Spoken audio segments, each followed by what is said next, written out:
ഭാഗവതത്തിലെ കൃഷ്ണകഥകളിലേക്ക് കിടക്കുകയാണ്. അപ്പം കൃഷ്ണൻ എന്ന വാക്ക് തന്നെ നമ്മൾ ശരിക്കും പഠിക്കേണ്ട ഒരു വാക്കാണ്. കൃഷ്ണൻ എന്ന ശബ്ദത്തിൻ്റെ അർത്ഥം പോലും നമ്മൾ പലപ്പോഴും മനസ്സിലാക്കാതെയാണ് കൃഷ്ണനെ ആരാധിക്കുന്നത്, നമ്മൾ പൂജിക്കുന്നതൊക്കെ. കൃഷ്ണനെ അറിയണമെങ്കിൽ കൃഷ്ണനെ ആരായി കാണണം? ഭാഗവതം ദശമസ്കന്ധം 14-ാം അധ്യായത്തിൽ 55-ാം ശ്ലോകത്തിൽ വേദവ്യാസ മഹർഷി പറയുന്നുണ്ട് ആരാണ് കൃഷ്ണൻ. നമ്മുടെ ഈ ഭാഗവതം കൂടുതൽ പരിചയപ്പെടുമ്പോഴാണ്, അകത്ത് കൂടുതൽ ഇറങ്ങിച്ചെല്ലുമ്പോഴാണ് കൃഷ്ണനെ കൂടുതൽ അടുത്ത് പരിചയപ്പെടുക. മറ്റേത് നിങ്ങൾക്കൊരു വിഗ്രഹ രൂപത്തിലോ ദേവകീ ദേവിയുടെ പുത്രൻ്റെ രൂപത്തിലൊക്കെ കാണാം. നിങ്ങൾക്ക് ബഹിർക്കണ്ണുകൊണ്ട് കാണാം, മാംസചക്ഷുഷ് കൊണ്ട് കാണാം, നിങ്ങൾക്ക് ആത്മചക്ഷുഷ് കൊണ്ട്, അകക്കണ്ണുകൊണ്ട്, ഉൾക്കണ്ണുകൊണ്ട്, ജ്ഞാനക്കണ്ണുകൊണ്ട് കൃഷ്ണനെ കാണണമെങ്കിൽ നിങ്ങൾക്ക് അറിഞ്ഞിരിക്കണം കൃഷ്ണൻ ആരാണ്. അതിന് നമ്മൾ ശാസ്ത്രങ്ങളിലേക്ക് തന്നെ നോക്കണം. നമ്മൾ പലപ്പോഴും ശാസ്ത്രം പഠിക്കാതെയാണ് ഹിന്ദുക്കൾ ആരാധന നടത്തുന്നത്. നമുക്ക് ശാസ്ത്രബോധമില്ല. ഞാൻ ഈ ശ്ലോകത്തിലേക്ക് കടക്കുന്നതിന് മുമ്പ് ഗീതയിലെ 16-ാം അധ്യായം നിങ്ങളെടുക്കണം. ഗീത എല്ലാവരും ഒന്ന് ശ്രദ്ധിച്ച് പഠിക്കേണ്ടതാണ്. അപ്പോഴേ നിങ്ങൾക്ക് എന്തിനാണ് ഈ ഹിന്ദുമതം, കാരണം ഞാനും നിങ്ങളും നഷ്ടപ്പെടുത്തുന്നൊരു ഖനിയുണ്ട്, നഷ്ടപ്പെടുത്തുന്ന ഒരു ശക്തിയുണ്ട്, നഷ്ടപ്പെടുത്തുന്ന ഒരു ആത്മസുഖമുണ്ട്. നമ്മളിങ്ങനെ വെറുതെ അമ്പലത്തിൽ തൊഴുതുകൊണ്ടോ കുറേ നിങ്ങൾ പ്രാർത്ഥിച്ചതുകൊണ്ടോ നിങ്ങൾ കുറേ ദീപാരാധന പോയി കണ്ടതുകൊണ്ടൊന്നും നിങ്ങൾക്ക് ആത്മശക്തി എന്തെന്നോ ആത്മസുഖം എന്തെന്നോ ആത്മതൃപ്തി എന്തെന്നോ കണ്ടെത്താൻ പറ്റില്ല. അപ്പം നിങ്ങളുടെ ജീവിതത്തിൽ നിങ്ങളുടെ മനസ്സിന് നേടിത്തരാൻ പറ്റുന്ന വലിയ സാധ്യതകളെ നിങ്ങളില്ലാതെയാക്കരുത്. നിങ്ങളുടെ മനസ്സിൻ്റെ പൊട്ടൻഷ്യൽസ്, നിങ്ങളുടെ മനസ്സിൻ്റെ പോസിബിലിറ്റീസ്, അതൊക്കെ നമുക്ക് നഷ്ടപ്പെടുത്തരുത്. അതറിയണമെങ്കിൽ ശാസ്ത്രത്തിലേക്ക് വരണം എന്നാണ്. അതുകൊണ്ട് ഗീതയിലെ 16-ാം അധ്യായത്തിലെ അവസാനത്തെ 2 ശ്ലോകത്തിൽ പറയും, യസ് ശാസ്ത്രവിധി മുത്സൃജ്യ വർത്തതേ കാമകാരത നജ സിദ്ധിം അവാപ്നോതി ന സുഖം ന പരാം ഗതിം. ആരാണോ ശാസ്ത്രവിധികളെ, അതായത് ഗ്രന്ഥത്തിൽ പറഞ്ഞതൊന്നും പഠിക്കാതെ ശാസ്ത്രവിധി ഉത്സൃജ്യ വിട്ടുകൊണ്ട് പഠിക്കാതെ മനസ്സിലാക്കാതെ വർത്തതേ കാമകാരത, കാമകാരണത്താൽ അവനവൻ്റെ മനസ്സിൽ തോന്നുന്ന ഇഷ്ടത്തിനനുസരിച്ച്, മനസ്സിൽ തോന്നുന്ന പ്രേരണയ്ക്കനുസരിച്ച് ആരാണോ വർത്തതേ പ്രവർത്തതേ അനുവർത്തതേ അനുവർത്തിക്കുന്നത്, അന്ധമായി ആചരിക്കുന്നത്, നജസിദ്ധിം അവാപ്നോതി, ഒരു സിദ്ധിയും ഒരു മനഃശക്തിയും, സിദ്ധി പറഞ്ഞാൽ മനഃശക്തി, സിദ്ധി എന്ന് പറഞ്ഞാൽ ആത്മസുഖം, ഇതൊന്നും അവർക്ക് കിട്ടാൻ പോകുന്നില്ല. കാരണം അവരെന്താ ചെയ്തത്? ആരോ ചെയ്യുന്നതിനെ അവരും അന്ധമായി അനുകരിക്കുകയാണ്. അവർ ശാസ്ത്രം എന്താണ് പറഞ്ഞിരിക്കുന്നതൊന്നും മനസ്സിലാക്കിയിട്ടില്ല, ആരും പറഞ്ഞു കൊടുക്കാനുമില്ല. അതുകൊണ്ട് ന സിദ്ധിം അവാപ്നോതി ന സുഖം ന പരാംഗതിം. എന്ത് കിട്ടാൻ പോകില്ല? ഒരു ഗതിയും കിട്ടാൻ പോകുന്നില്ല. അപ്പം ശാസ്ത്രം മനസ്സിലാക്കിക്കൊണ്ട് ചെയ്താൽ മാത്രമേ ഒരു കാര്യത്തിൽ നമുക്ക് അഭ്യുന്നതി ഉണ്ടാവാൻ പോകുന്നുള്ളൂ. വെറുതെ അമ്പലത്തിൽ പോയി തൊഴുതിട്ട് യാതൊരു, ഉറക്കെ പറയൂ, കാര്യമില്ല. അടുത്ത വരി നോക്കൂ എന്താണെന്ന്. തസ്മാത് ശാസ്ത്രം പ്രമാണന്തേ കാര്യാകാര്യവ്യവസ്ഥിഷു ജ്ഞാത്വാ ശാസ്ത്രവിധാനോക്തം കർമ്മകർത്തുമിഹ അർഹസി. തസ്മാത് ദെർഫോർ, അതുകൊണ്ട് ശാസ്ത്രം പ്രമാണന്തേ, നമ്മൾ എന്താണ് പ്രമാണമായി എടുക്കേണ്ടത്? എന്താണ് പ്രമാണമായി എടുക്കേണ്ടത്? മറ്റുള്ളവർ ചെയ്യുന്നത് അനുകരിക്കുന്നതല്ല, മറ്റുള്ളവർ പറയുന്നത് അന്ധമായി എടുക്കരുത്. എല്ലാറ്റിനും എന്ത് പ്രമാണമായി എടുക്കണം? ശാസ്ത്രം പ്രമാണം. അകാര്യം, കാര്യം എന്ന് പറഞ്ഞാൽ ചെയ്യേണ്ടത്, അകാര്യം എന്ന് പറഞ്ഞാൽ എന്ത് ചെയ്യാൻ പാടില്ല, എങ്ങനെ ചെയ്യണം, എങ്ങനെ ചെയ്യരുത്. ഇപ്പം നിങ്ങൾ ചെയ്യാൻ പാടില്ലാത്തതാണ് ഇപ്പോൾ നിങ്ങൾ ചെയ്യുന്നത്. ചെയ്യേണ്ടത് ചെയ്യുന്നുമില്ല, ചെയ്യാൻ പാടില്ലാത്തത് തൊഴാൻ പോവല് തൊഴുതു പോവല് നമ്മുടെ സംസ്കാരമല്ല, പ്രാർത്ഥിക്കൽ നമ്മുടെ സംസ്കാരമല്ല, വിശ്വസിക്കൽ നമ്മുടെ സംസ്കാരമല്ല. ഇതൊക്കെ അപ്പം നിങ്ങൾ കൊണ്ട് നടക്കുന്നത്, ഇതൊക്കെ കൊണ്ട് നടക്കുന്നത് ശാസ്ത്രവിധി പ്രകാരമല്ലെങ്കിൽ, അതായത് ഇപ്പം നിങ്ങൾ ചെയ്യുന്നത് ശാസ്ത്രം മനസ്സിലാക്കിയിട്ടല്ലെങ്കിൽ അതുകൊണ്ട് യാതൊരു അതുകൊണ്ടാണ് നമ്മൾ ഹിന്ദുക്കൾ എവിടെ എത്താത്തത്. ഇനി അടുത്ത വരി നോക്കൂ. ജ്ഞാത്വാ ശാസ്ത്രം വിധാനോക്തം. എന്ത് വേണം? ശാസ്ത്രത്തെ വിധിപൂർവം അറിയണം. ജ്ഞാത്വ എന്ന് പറഞ്ഞാൽ ജ്ഞാനം. വേണ്ട പോലെ ശാസ്ത്രത്തെ ഉറക്കെ പറയൂ അറിയണം. അപ്പം അച്ഛൻ്റെയും അമ്മയുടെയൊക്കെ ജോലി എന്താണ്? അമ്പലത്തിൽ കൊണ്ട് തൊഴിയിപ്പിക്കുകയല്ല, കുട്ടികൾക്ക് അതിൻ്റെ പിന്നിലുള്ള ശാസ്ത്ര സത്യത്തെ ഉറക്കെ പറയൂ. എന്നിട്ട് വേണം കർമ്മകർത്തുമിഹ അർഹസി. വേണ്ട പോലെ കർമ്മങ്ങളെ അനുഷ്ഠിക്കാൻ. കർമ്മം ചെയ്യണം, പക്ഷെ അത് തോന്നിയതുപോലെ ആവരുത്. അത് ശാസ്ത്രത്തിൽ പറഞ്ഞ പ്രകാരം ആയിരിക്കണം എന്ന് പറയുമ്പോൾ ഇന്ന് നമ്മുടെ ഹിന്ദുക്കൾ അങ്ങനെയാണോ അമ്പലത്തിൽ പോകുന്നത്? ഉറക്കെ പറയൂ. അപ്പം നിങ്ങൾ തെറ്റുവരുത്തി, നിങ്ങളതിനെ തെറ്റിച്ചു കളഞ്ഞു. അതുകൊണ്ടാണ് ഗതി പിടിക്കാത്തത്. നിങ്ങൾ നോക്കൂ, കൃഷ്ണൻ തന്നെ പറയുന്നുണ്ട്, എൻ്റെ മുന്നിൽ വന്ന് പ്രാർത്ഥിക്കുന്നവന് ഒരു ഗതിയും കിട്ടാൻ പോണില്ല എന്ന്. മനസ്സിലായില്ലേ? ഭാഗവതം എടുക്കൂ, ശ്ലോകം ഞാൻ പറയണതൊന്നും എടുക്കരുത്. ഭാഗവതം 10-ാം സ്കന്ധം 60-ാം അധ്യായം 53-ാം ശ്ലോകം. ഇതൊക്കെ ഭാഗവതം പഠിക്കുമ്പോഴാണ് അറിയുക. ഞാനതുകൊണ്ട് ഇത്ര നിങ്ങൾക്ക് വ്യക്തമായി പറഞ്ഞു തരുന്നത്. നിങ്ങൾ വിചാരിക്കരുത് ഞാൻ നിങ്ങളെ പരിഹസിക്കുകയാണ്, കളിയാക്കുകയാണെന്ന്. ഇതൊക്കെ ഭാഗവത്തിൽ പറഞ്ഞ കാര്യങ്ങൾ പറഞ്ഞു തരികയാണ്. ഡോണ്ട് ടേക്ക് ഇറ്റ് ആസ് ഒരു ഇൻസൾട്ട് പോലെ എടുക്കരുത്. ഇത് വെറുതെ ഞാൻ നിങ്ങളെ ഒരു സർക്കാസ്റ്റിക്കായിട്ട് പറയുന്ന കാര്യങ്ങളല്ലത്. It's all fact. വെറുതെ അമ്പലത്തിൽ പോയി പ്രാർത്ഥിച്ചിട്ട് കാര്യമില്ല എന്നൊക്കെ പറയുന്നത് നിങ്ങൾ വെറുതെ ഒരു സർക്കാസ്റ്റിക് സ്റ്റേറ്റ്മെൻ്റായിട്ട് എടുക്കരുത്.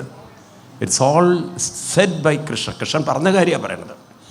60-ാം അധ്യായം 53-ാം ശ്ലോകം, ദശമസ്കന്ധ പറയണത്. കിട്ടിയോ? എല്ലാവരും വായിക്കണേ, പുസ്തകമുള്ളവർ. മാം പ്രാപ്യ വായിക്കൂ. റിപ്പീറ്റ് ചെയ്യൂ ഞാൻ പറയണം. മാം പ്രാപ്യ മാനിനി അപവർഗസമ്പദം വാഞ്ചതി സത്പതിം വാഞ്ചതി സമ്പദ സത്പതിം തേ മന്ദഭാഗ്യ നിരയേബിയേ നൃണം മാത്രാത്മകത്വാൽ നിരയസ്സു സംഗമ. അങ്ങനെയല്ലേ? എന്താ പറയണം? മാം പ്രാപ്യ. എന്താണ്? എല്ലാവരും പറയൂ. എന്ന് പറഞ്ഞാൽ എന്താണ്? ഭഗവാൻ പറയണു, എന്നെ പ്രാപിക്കാനാണ് നിങ്ങൾ ശ്രമിക്കേണ്ടത്, എന്നോട് പ്രാർത്ഥിക്കാനല്ല. കാരണം ഞാനും നിങ്ങളും രണ്ടല്ല, ഞാനും നിങ്ങളും ഒന്നാണ്. അപ്പം ഒന്നായ നിന്നയിഹ. അപ്പം ഇനി എന്ത് ചെയ്യണം? എന്നിലേക്ക് ഉയരാൻ നിങ്ങൾ പ്രയത്നിക്കാതെ, പരിശീലിക്കാതെ എൻ്റെ മുന്നിൽ വന്ന് നിങ്ങൾ വാഞ്ചിക്കുക എന്ന് പറഞ്ഞാൽ പ്രാർത്ഥിക്കുക. വാഞ്ചിക്കുക എന്ന് പറഞ്ഞാൽ പ്രാർത്ഥിക്കുക. എന്തിനു വേണ്ടി? സമ്പത്ത്. സത്പതി എന്ന് പറഞ്ഞാൽ നല്ല കുടുംബത്തിന് വേണ്ടി. സത്പതി എന്ന് പറഞ്ഞാൽ നല്ല ഭർത്താവ് എന്ന് മാത്രം അർത്ഥമില്ല. പതി എന്ന് പറഞ്ഞാൽ ഭർത്താവ് എന്നാണ് പൊതുവെ അർത്ഥം, അല്ലേ? ഇപ്പം ഇവിടെ നല്ല ഭർത്താവ് എന്നുള്ള അർത്ഥത്തിലല്ല, നല്ലൊരു കുടുംബത്തിനും സമ്പത്തിനും വേണ്ടി ആരാണോ എൻ്റെ മുന്നിൽ വന്ന് വാഞ്ചതി പ്രാർത്ഥിക്കുന്ന തേ മന്ദഭാഗ്യ, അവർ ഭാഗ്യം കെട്ടവരാണെന്നാണ്. എന്ന് വെച്ചാൽ എന്താർത്ഥം? ഭാഗ്യം കെട്ടവരാണെന്ന് പറഞ്ഞാൽ എന്താണ്? എൻ്റെ മുന്നിൽ വന്ന് പ്രാർത്ഥിക്കുന്നവൻ ഭാഗ്യം കെട്ടവനാണെന്ന് പറഞ്ഞാൽ എന്താർത്ഥം?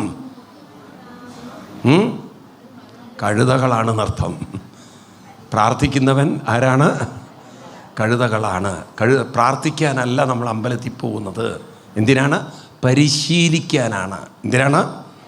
അപ്പോഴേ മനസ്സിനെ പടിപടിയായി ആരിലേക്ക് എത്തിക്കാൻ പറ്റുള്ളൂ. കാരണം നമ്മളും ഭഗവാനും എല്ലാം ഒരേ സത്യം തന്നെയാണ്. രണ്ടായിരിക്കുന്നു ഇപ്പോൾ. കാരണം മനസ്സ് ആ ഭഗവാനിൽ നിന്നും അകന്നുപോയി. ഇനി എന്ത് ചെയ്യണം?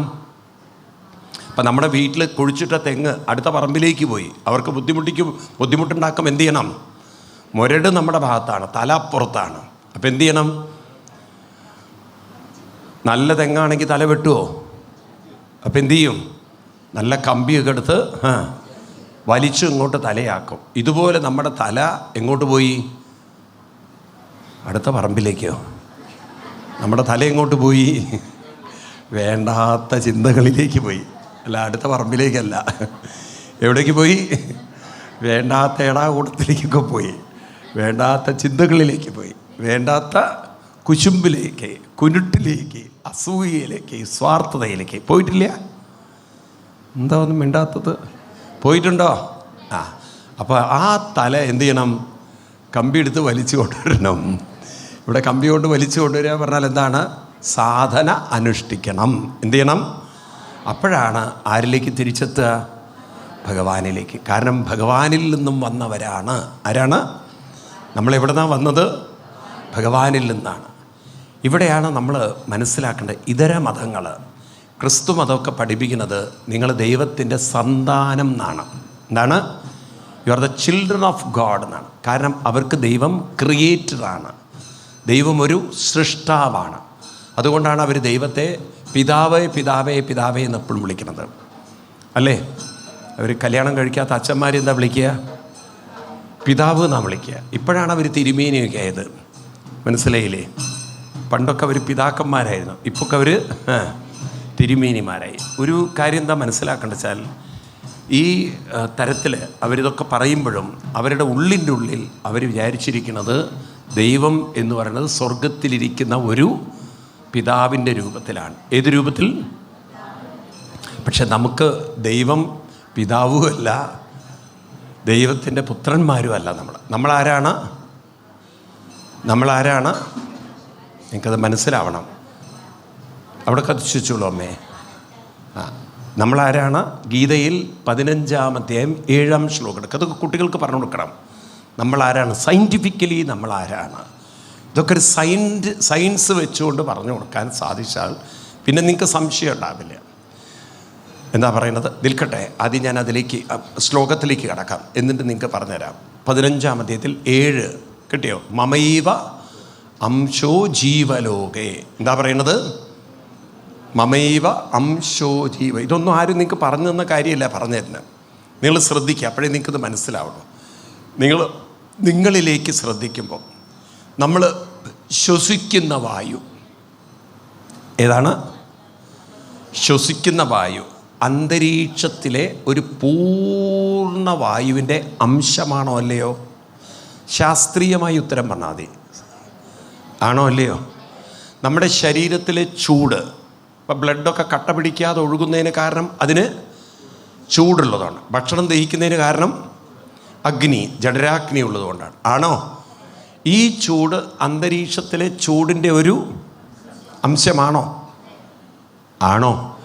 ഉള്ളിലുള്ള വെള്ളം, പല രൂപത്തിലും വെള്ളമുണ്ട്. രക്തത്തിൻ്റെ രൂപത്തിൽ, മൂത്രത്തിൻ്റെ രൂപത്തിൽ, കഫത്തിൻ്റെ രൂപത്തിൽ, അല്ലേ? ഉണ്ടോ? നീർക്കെട്ടിൻ്റെ രൂപത്തിൽ, വിയർപ്പിൻ്റെ രൂപത്തിൽ, ഉമിനീരിൻ്റെ രൂപത്തിലൊക്കെ എന്തുണ്ട്? ഇതൊക്കെ അന്തരീക്ഷത്തിലെ വെള്ളവുമായി ബന്ധപ്പെട്ട് തന്നെയല്ലേ? ആണോ? ഈ മാംസ ശരീരം, അസ്ഥികൂടം, ഈ മണ്ണിലെ കാൽഷ്യവും ഫോസ്ഫറസും കാർബണും എല്ലാം ആയിട്ടുള്ള സാധനം തന്നെയല്ലേ? ആണോ? ഇതെല്ലാം പൊടിഞ്ഞ് ഏതിലേക്ക് തന്നെ പോവും. അപ്പം ഈ ശരീരം എന്ന് പറയുന്നത് പ്രകൃതിയുടെ അംശമാണ്. പ്രകൃതി സൃഷ്ടിച്ചതാണോ? അംശമാണോ? അതുകൊണ്ട് ഈ അംശം തിരിച്ച് പോകണം. ഇനി മനസ്സെന്ന് പറയുന്നത് ഉണർന്നു വരുന്നത് ബോധത്തിൽ നിന്നാണ്, അല്ലെങ്കിൽ അതിനെ ഉണർത്തുന്നത് ബോധമാണ്. അത് ഉറങ്ങുന്നതും ബോധത്തിലേക്കാണ്. അതുകൊണ്ടാണ് സ്വപ്നമൊക്കെ ബോധത്തിൽ നമ്മൾ കാണുന്നത്, അല്ലേ? കാരണം സ്വപ്നം ബോധമുണ്ടല്ലോ ആ സമയത്ത്. അപ്പോൾ അത് ബോധത്തിലേക്കല്ലേ പോയിട്ടുണ്ടാവുക? കൂടെ വന്നില്ല. മനസ്സ് ബോധത്തിലേക്ക് പോയത് കൊണ്ടല്ലേ സ്വപ്നം ബോധപൂർവം നമ്മൾ കാണുന്നത്.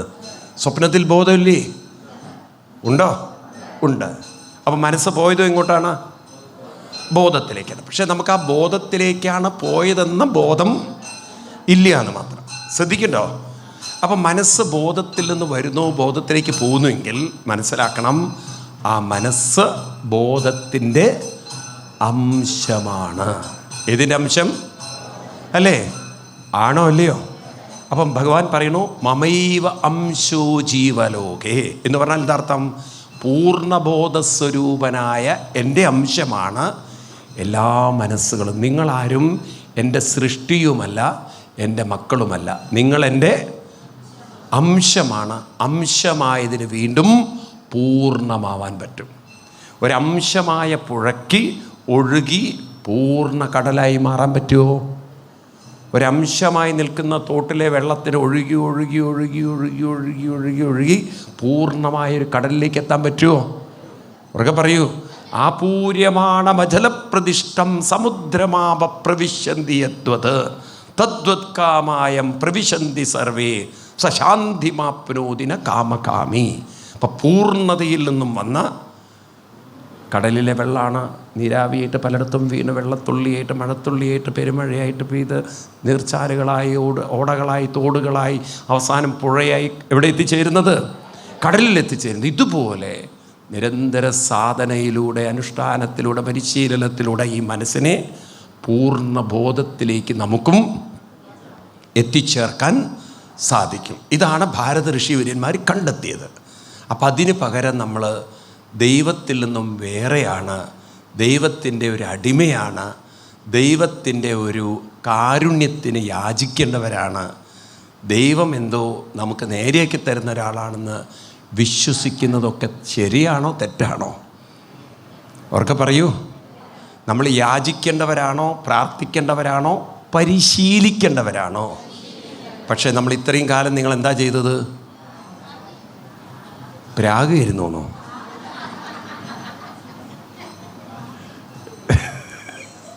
ഇത്രയും കാലം നിങ്ങൾ പ്രാഗായിരുന്നു. ഇത്രയും കാലം നിങ്ങൾ എന്ത് ചെയ്യായിരുന്നോ? പരിശീലിക്കുകയായിരുന്നോ, യാചിക്കുകയായിരുന്നോ? അപ്പം നിങ്ങളൊക്കെ പിച്ചക്കാരല്ലേ ശരിക്കും? ആണോ? ഒരാൾ റോട്ടിലിരുന്ന് പിച്ച കണ്ടിരുന്നു, ഒരാൾ അമ്പലത്തിൽ പോയി പിച്ച എടുക്കുന്നു. എന്താ വ്യത്യാസമുള്ളത്? ഇല്ലേ? ആണോ അല്ലയോ? ഒരാൾ തിരുമേനിയോട് പറഞ്ഞു, തിരുമേനി ആരോ പറഞ്ഞു അങ്ങക്ക് പെട്ടെന്ന് സമ്പത്തുണ്ടാക്കി തരാനുള്ള ധനാകർഷണ മന്ത്രം അറിയാമെന്ന്. ഏതാണ്? തിരുമേനി പറഞ്ഞു ശീവേലി കഴിഞ്ഞോട്ടെ ഞാൻ പറഞ്ഞുതരാമെന്ന്. അതുവരെ വെയിറ്റ് ചെയ്യാൻ പറഞ്ഞു. അപ്പോൾ അയാൾ അതുവരെയൊക്കെ വെയിറ്റ് ചെയ്തു. തിരുമേനി പൂജയൊക്കെ കഴിഞ്ഞിട്ട് അദ്ദേഹത്തിൻ്റെ കയ്യിലൊരു പാത്രം കൊടുത്തിട്ട് പറഞ്ഞു, റൂട്ടിലേക്ക് ഇറങ്ങി ഈ മന്ത്രം ചൊല്ലണം. എന്താ മന്ത്രം? വല്ലതും തരണേ, വല്ലതും തരണേ, വല്ലതും തരണേ. അത് തന്നെയാണ് ധനാകർഷണ മന്ത്രം. അല്ല നിങ്ങൾക്ക് തോന്നുന്നുണ്ട് ഇവൻ നേരെയാവുന്നുള്ളത്? ഇല്ല. അപ്പം അതുകൊണ്ട് നമ്മുടെയൊക്കെ ജീവിതം നന്നാവണം എന്നാഗ്രഹം ഉണ്ടെങ്കിൽ എന്തു വേണം? ഉള്ളിലുള്ള പരമാത്മാവാണ്, ബോധമാണ് കൃഷ്ണൻ എന്നുറപ്പിക്കണം. ആരാ കൃഷ്ണൻ? അതിനാണ് ഞാൻ പറഞ്ഞ 10-ാം അധ്യായത്തിലെ 10-ാം സ്കന്ധത്തിലെ 14-ാമത്തെ എടുക്ക്. ഏതാണ്? 10-ാം സ്കന്ധത്തിലെ 14-ാം അധ്യായത്തിലെ 55. ഈ പുസ്തകം ഇല്ലാത്തവരൊക്കെ ഒരു പുസ്തകമൊക്കെ വാങ്ങിച്ചു എന്ന് വെച്ചിട്ട് ഒരിക്കലും മോശമാവില്ലേ? നിങ്ങൾ മനസ്സിലായില്ലേ? ഒരുപക്ഷെ അതുകൊണ്ട് നന്നായിട്ടുണ്ടെങ്കിൽ ഒരു പുസ്തകം മേടിക്കല്ലേ നല്ലത്? ഒരുപക്ഷെ നിങ്ങൾ രക്ഷപ്പെട്ടാലോ?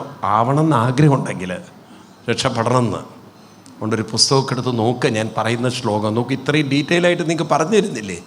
അറ്റ്ലീസ്റ്റ് അതിലെങ്കിലും നിങ്ങൾ ഒന്ന് പഠിക്കാൻ ശ്രമിക്കണ്ടേ? എല്ലാം സർവജ്ഞനെ പോലെ വായും പൊളിച്ചിരിക്കുകയാണ്. എല്ലാം അറിയാമെന്നുള്ള ഭാവത്തിലിരിക്കരുത്. വല്ല കിതാബൊക്കെ തുറന്നു നോക്കുക, 4 അക്ഷരം പഠിക്കുക, മനസ്സിലാക്കുക. കാരണം ഹിന്ദുക്കൾക്ക് ഇതൊന്നും പറഞ്ഞു തരാനുള്ള സംവിധാനം ഇല്ല. മുസ്ലിങ്ങളായിരുന്നെങ്കിൽ ഖുറാനെങ്കിലും പഠിപ്പിക്കാൻ സംവിധാനമുണ്ട്. ക്രിസ്ത്യൻസ് ആയിരുന്നെങ്കിൽ ചർച്ചിൽ ഖുറാൻ പഠിപ്പിക്കാൻ സംവിധാനമുണ്ട്. നമുക്ക് ഒരു സംവിധാനവും ഇല്ല. ഉണ്ടോ? ഇനി ഉള്ള സംവിധാനമൊട്ട് ഉപയോഗിക്കാനൊട്ട് ബുദ്ധിയുമില്ല. അപ്പോഴും വായും പൊളിച്ച് വന്നിരിക്കും. എന്നൊരു കിതാബൊക്കെ വാങ്ങിച്ച് നോക്ക്. ശരിയാണ്, സംസ്കൃതമാണ്, ബുദ്ധിമുട്ടാണ്.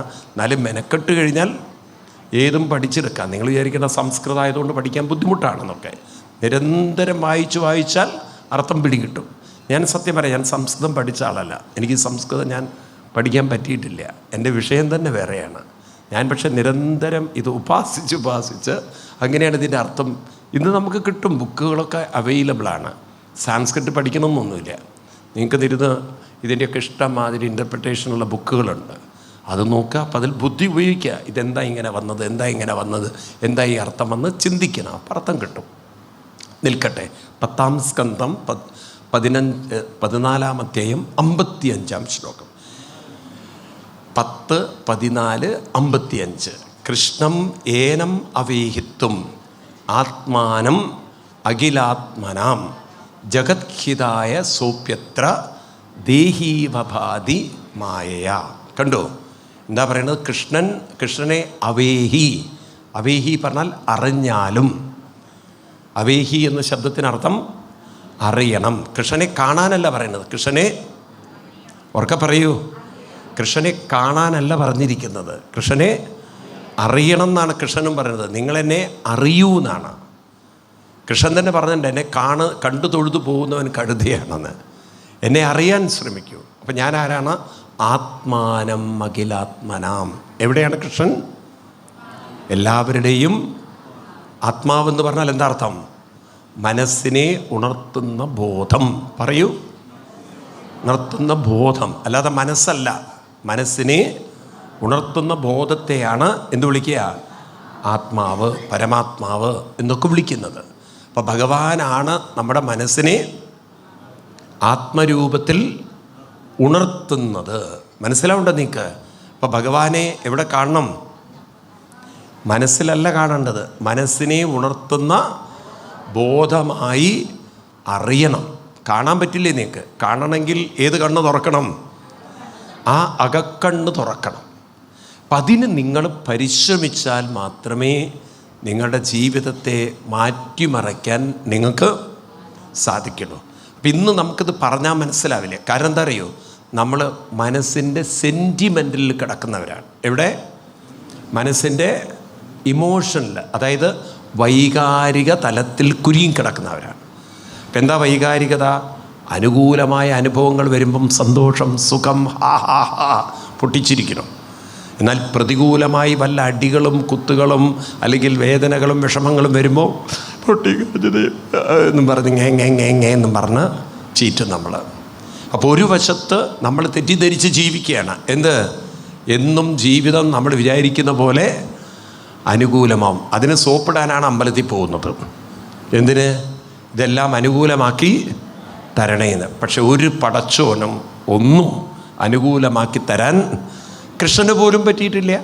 കൃഷ്ണൻ്റെ ജീവിതത്തിൽ പോലും നോക്കൂ നിങ്ങൾ, കാരാഗൃഹത്തിൽ ജനിച്ച് പെറ്റമ്മയുടെ പാല് കുടിക്കാൻ യോഗമില്ലാത്ത ആണോ? ആ മുലപ്പാലല്ല കൃഷ്ണൻ കുടിക്കുന്നത്. ആരുടെയാണ്? യശോദയുടെ കൂടെയാണ് വളരുന്നത് 14 കൊല്ലം. അത് കഴിഞ്ഞ് ആ യശോദയുടെ അടുത്ത് നിന്ന് 14 കൊല്ലം കഴിഞ്ഞ് തിരിച്ചു മധുരയിലേക്ക് വന്നു. ഉണ്ടോ? ആ അമ്മയുടെ ഒരു വേദന എത്ര ഉണ്ടായിരിക്കണം? കാരണം മകനെ പോലെ വളർത്തി പെട്ടെന്ന് കൃഷ്ണൻ എൻ്റെ മകനല്ല എന്നറിയുന്ന അമ്മയ്ക്ക് വേദന ഉണ്ടാവുമല്ലയോ? പറയൂ. അത് കഴിഞ്ഞ് ഗോപികമാരെയൊക്കെ വിട്ടിട്ടുള്ളൊരു ജീവിതം, പിന്നെ വേറൊരു ലോകത്തിലാണ്. പിന്നെ മധുരയിൽ നിന്ന് വിട്ട് ദ്വാരകയിൽ പോയി. എന്നും പ്രശ്നങ്ങളായിരുന്നു. അമ്മാവനെ കൊല്ലേണ്ട യോഗം. ഉണ്ടോ? ആ കുരുക്ഷേത്ര യുദ്ധഭൂമിയിൽ കൃഷ്ണൻ സത്യം പറഞ്ഞാൽ ഒരു ഡ്രൈവറായിട്ട് ജോലി ചെയ്യേണ്ട ഗതികേട് വന്നു. ഉണ്ടോ? കൃഷ്ണനെ ദുര്യോധനൊക്കെ നിന്ദിക്കുന്ന വാക്കുകൾ, ശിശുപാലൻ നിന്ദിക്കുന്ന വാക്കുകൾ, എന്തൊക്കെ ദുരന്തത്തിലൂടെ കൃഷ്ണൻ കടന്നുപോയിട്ടുണ്ട്. അപ്പം കൃഷ്ണൻ്റെ ജീവിതം സുന്ദരമായിരുന്നോ? ഇനി അവസാനം എന്നാ പിന്നെ സ്വസ്ഥതയുണ്ടോ? സ്വന്തം മക്കളുണ്ടാക്കി വെച്ച ശാപം കൊണ്ട് അവരുടെ ശാപത്തിലൂടെ കാലിൽ അമ്പേറ്റ് മരിക്കേണ്ട ഗതികേടായിരുന്നു. ആർക്ക്? കൃഷ്ണന്. അപ്പം ആർക്കും അവരുടെ കർമ്മ ഫലങ്ങളെ മാറ്റുവാൻ സാധ്യമല്ല. അത് നീ കൃഷ്ണനായാലും ശരി, രാമനായാലും ശരി, നമ്മളായാലും ശരി.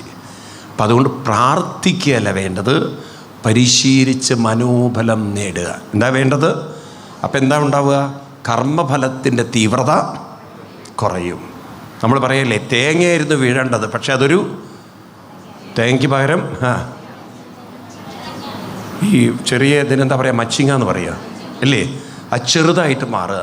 അതായത് ഭാഗവതത്തിൽ ഉദാഹരണം പറയും എങ്ങനെയാണ്: ത്വയീയംബുജക്ഷാഖില സത്വതാമ്രി സമാധിനാവേശിത ചേതസൈകേ ത്വൽപാദബോധേന മഹത്കൃതേന കുറുവന്തി ഗോവത്സപദം ഭവാബ്ദിം. അതായത് വലിയൊരു സാഗരം കടക്കൽ എളുപ്പമാണോ? എന്നാൽ ആ സാഗരം മുഴുവൻ ഒരു ചെറിയ കുഴിയിലെ വെള്ളം പോലെ ആയെന്ന് വിചാരിക്കുക, ഒരു മിറാക്കൾ പോലെ. അത് കടക്കാൻ വല്ല ബുദ്ധിമുട്ടുമുണ്ടോ? ഇതുപോലെയാണ് വലിയ പ്രശ്നങ്ങളൊക്കെ അനുഷ്ഠാനമുള്ളവരുടെ മുന്നിൽ ചെറിയതായി വരും. അവർ പ്രശ്നങ്ങളെയല്ല കാണുക, അവർ പരിഹാരങ്ങളെ കാണാൻ തുടങ്ങുന്നതാണ്. മനസ്സിലാവുണ്ടല്ലോ? അപ്പം നമ്മുടെ മനസ്സിന് പ്രശ്നങ്ങളെയും കാണാം, പരിഹാരം. ഇപ്പം ഭൂരിപക്ഷ ആളുകളും എന്തേ കാണുള്ളൂ? അതുകൊണ്ടാണ് ആത്മഹത്യ വരുന്നത്, അതുകൊണ്ടാണ് വെട്ടിക്കൊല്ലാൻ തോന്നുന്നത്. കാര്യം ഇവളെൻ്റെ ജീവിതത്തിലൊരു ബാധ്യതയാണ്, അതുകൊണ്ട് അവളെ അങ്ങോട്ട് കൊന്നേക്കാം, അതുകൊണ്ട് പ്രശ്നം തീർന്നോ? അല്ലെങ്കിൽ ഇവൻ എൻ്റെ ജീവിതത്തിലൊരു പ്രശ്നമാണ്, ഇവനെ അങ്ങോട്ട് കൊന്നേക്കാം. മനസ്സിലായില്ലേ? അപ്പം ബാധ്യതകൾ, ഭാരങ്ങൾ, പ്രശ്നങ്ങൾ കാണണോ? എന്നാൽ ഈ വ്യക്തി തൻ്റെ ജീവിതത്തെ മാറ്റിമറയ്ക്കാനുള്ള കഴിവ് തൻ്റെ ഉള്ളിൽ അവർക്ക് പറയൂ കാണുന്നില്ല. അപ്പം ആ കാണണമെങ്കിൽ എന്ത് വേണം? കാണണമെങ്കിൽ എന്ത് വേണം? അതാണ് നിങ്ങളൊക്കെ ചെയ്യാത്തത്. നിങ്ങൾക്ക് ഉത്തരം പറയാൻ പറ്റാത്തത് കൊണ്ടാണ്. എന്ത് വേണം? എന്ത് വേണം? പരിശീലനം വേണം. അതിനാണ് ദിവസവും നാമജപാദി സംസ്കാരങ്ങൾ വേണം. എന്ത് വേണം? നിങ്ങൾ വിഷ്ണു സഹസ്രനാമം പഠിക്കണം. വേണമെന്ന് വെച്ചാൽ ലളിതാ സഹസ്രനാമം പഠിക്കണം. പഠിച്ചേ പറ്റുള്ളൂ, വേറെ വഴിയില്ല. നാമം ചൊല്ലി പഠിക്കുന്നേ വഴിയുള്ളൂ. ഞാനതൊന്നും ചെയ്യണ്ട. പക്ഷേ ഭഗവാൻ ആരുടെ കൂടെ ഉണ്ടാവുക? നിങ്ങൾ വിചാരിക്കേണ്ട തൊഴുതു പോകുന്നവൻ്റെ കൂടെ ഉണ്ടെന്ന്. ഭഗവാൻ ആരുടെ കൂടെ ഉണ്ടാവുക? യേ ഭജന്തിതു മാം ഭക്തിയ. യേ ഭജന്തി, ആരാണോ എന്നെ ഭജിക്കുന്നത്, അഹം തേഷു തേ മയി. ഭഗവത്ഗീതയിൽ 9-ാമത് അധ്യായത്തിൽ, ഗീതയിൽ 9-ാം അധ്യായത്തിൽ കൃഷ്ണൻ പ്രതിജ്ഞ ചെയ്യാണ്, ഞാൻ ആരുടെ കൂടെ ഉണ്ടാവും? നിങ്ങളുടെ കൂടെ വേണോ ഭഗവാൻ? വേണോ ഭഗവാൻ? ആരുടെ കൂടെയാണ് ഭഗവാൻ ഉണ്ടാവുക? ഭഗവാൻ ഉറപ്പ് തരികയാണ്. ആരുടെ കൂടെ ഉണ്ടാവുക? 9-ാം അധ്യായക്ക് ഗീത, അവിടെ 9-ാം അധ്യായത്തിൽ 28-ാം ശ്ലോകം, 28 29 ആയിരിക്കണം, പറയുന്നത് സമൂഹം സർവഭൂതേഷു നമേ ദ്വേഷോസ്തിന പ്രിയ. കണ്ടോ? 27 അല്ലേ? 29. സമൂഹം സർവഭൂതേഷു നമേ ദേശോസ്തി ന പ്രിയ. അടുത്ത വരിയാണ് അണ്ടർലൈൻ ചെയ്യുന്നത്. ഏ ഭജന്തിതു മാം ഭക്തിയ മയി തേ തേഷു ചാപ്യഹം. ഞാൻ ആരുടെ കൂടെ ഉണ്ടാവുക? തൊഴുതു പോകുന്നവരുടെ കൂടെ ഉണ്ടാവുമെന്ന് പറഞ്ഞിട്ടില്ല, പ്രാർത്ഥിക്കുന്നവരുടെ കൂടെ ഉണ്ടാവുമെന്ന് പറഞ്ഞിട്ടില്ല. ആരുടെ കൂടെ ഉണ്ടാവുക? ഭജന്തിതു മാം ഭക്തിയ, എന്നെ ഭജിക്കണം. ഭജിക്കുക എന്ന് പറഞ്ഞാൽ തൊഴുക എന്നാണ് അർത്ഥം, പ്രാർത്ഥിക്കുക എന്നാണ് അർത്ഥം. ഭജിക്കുക എന്ന് പറഞ്ഞാൽ എന്താണ്? നാമം ജപിക്കുക. അപ്പം ആരാണോ നിരന്തരം നാമം ജപിച്ച് മനസ്സിനെ അന്തർമുഖവും ഏകാഗ്രതയൊക്കെ ആക്കുന്നത്, ആ നാമത്തിൽ അല്പമെങ്കിലും അലിഞ്ഞു ചേരാൻ സാധിക്കുന്നൊരു മാനസികാവസ്ഥ നേടുന്നത്, അങ്ങനെയുള്ളവരുടെ കൂടെ ഞാൻ സദാ ഉണ്ടാവും. മനസ്സിലായില്ലേ? അപ്പോഴാണ് നിങ്ങൾക്ക് മനോബലം, ആത്മശക്തി, ആത്മസുഖം, ആത്മതൃപ്തി ഇതൊക്കെ ഉള്ളിൽ വെളിപ്പെടാൻ തുടങ്ങാം. മനസ്സിലാവുണ്ടോ നിങ്ങൾക്ക്? അപ്പം അതുകൊണ്ട് നമ്മൾ കൊണ്ടു നടക്കുന്നതല്ല ഭക്തി. നിൽക്കട്ടെ, നമുക്കിനി കഥയിലേക്ക് കിടക്കാം. കൃഷ്ണൻ ആദ്യം ചതുർഭുജ രൂപത്തിലൊക്കെ നിന്നതിൻ്റെ കാര്യങ്ങളൊക്കെ പറഞ്ഞു നേരത്തെ, ഇനി ഞാൻ റിപ്പീറ്റ് ചെയ്യുന്നില്ല.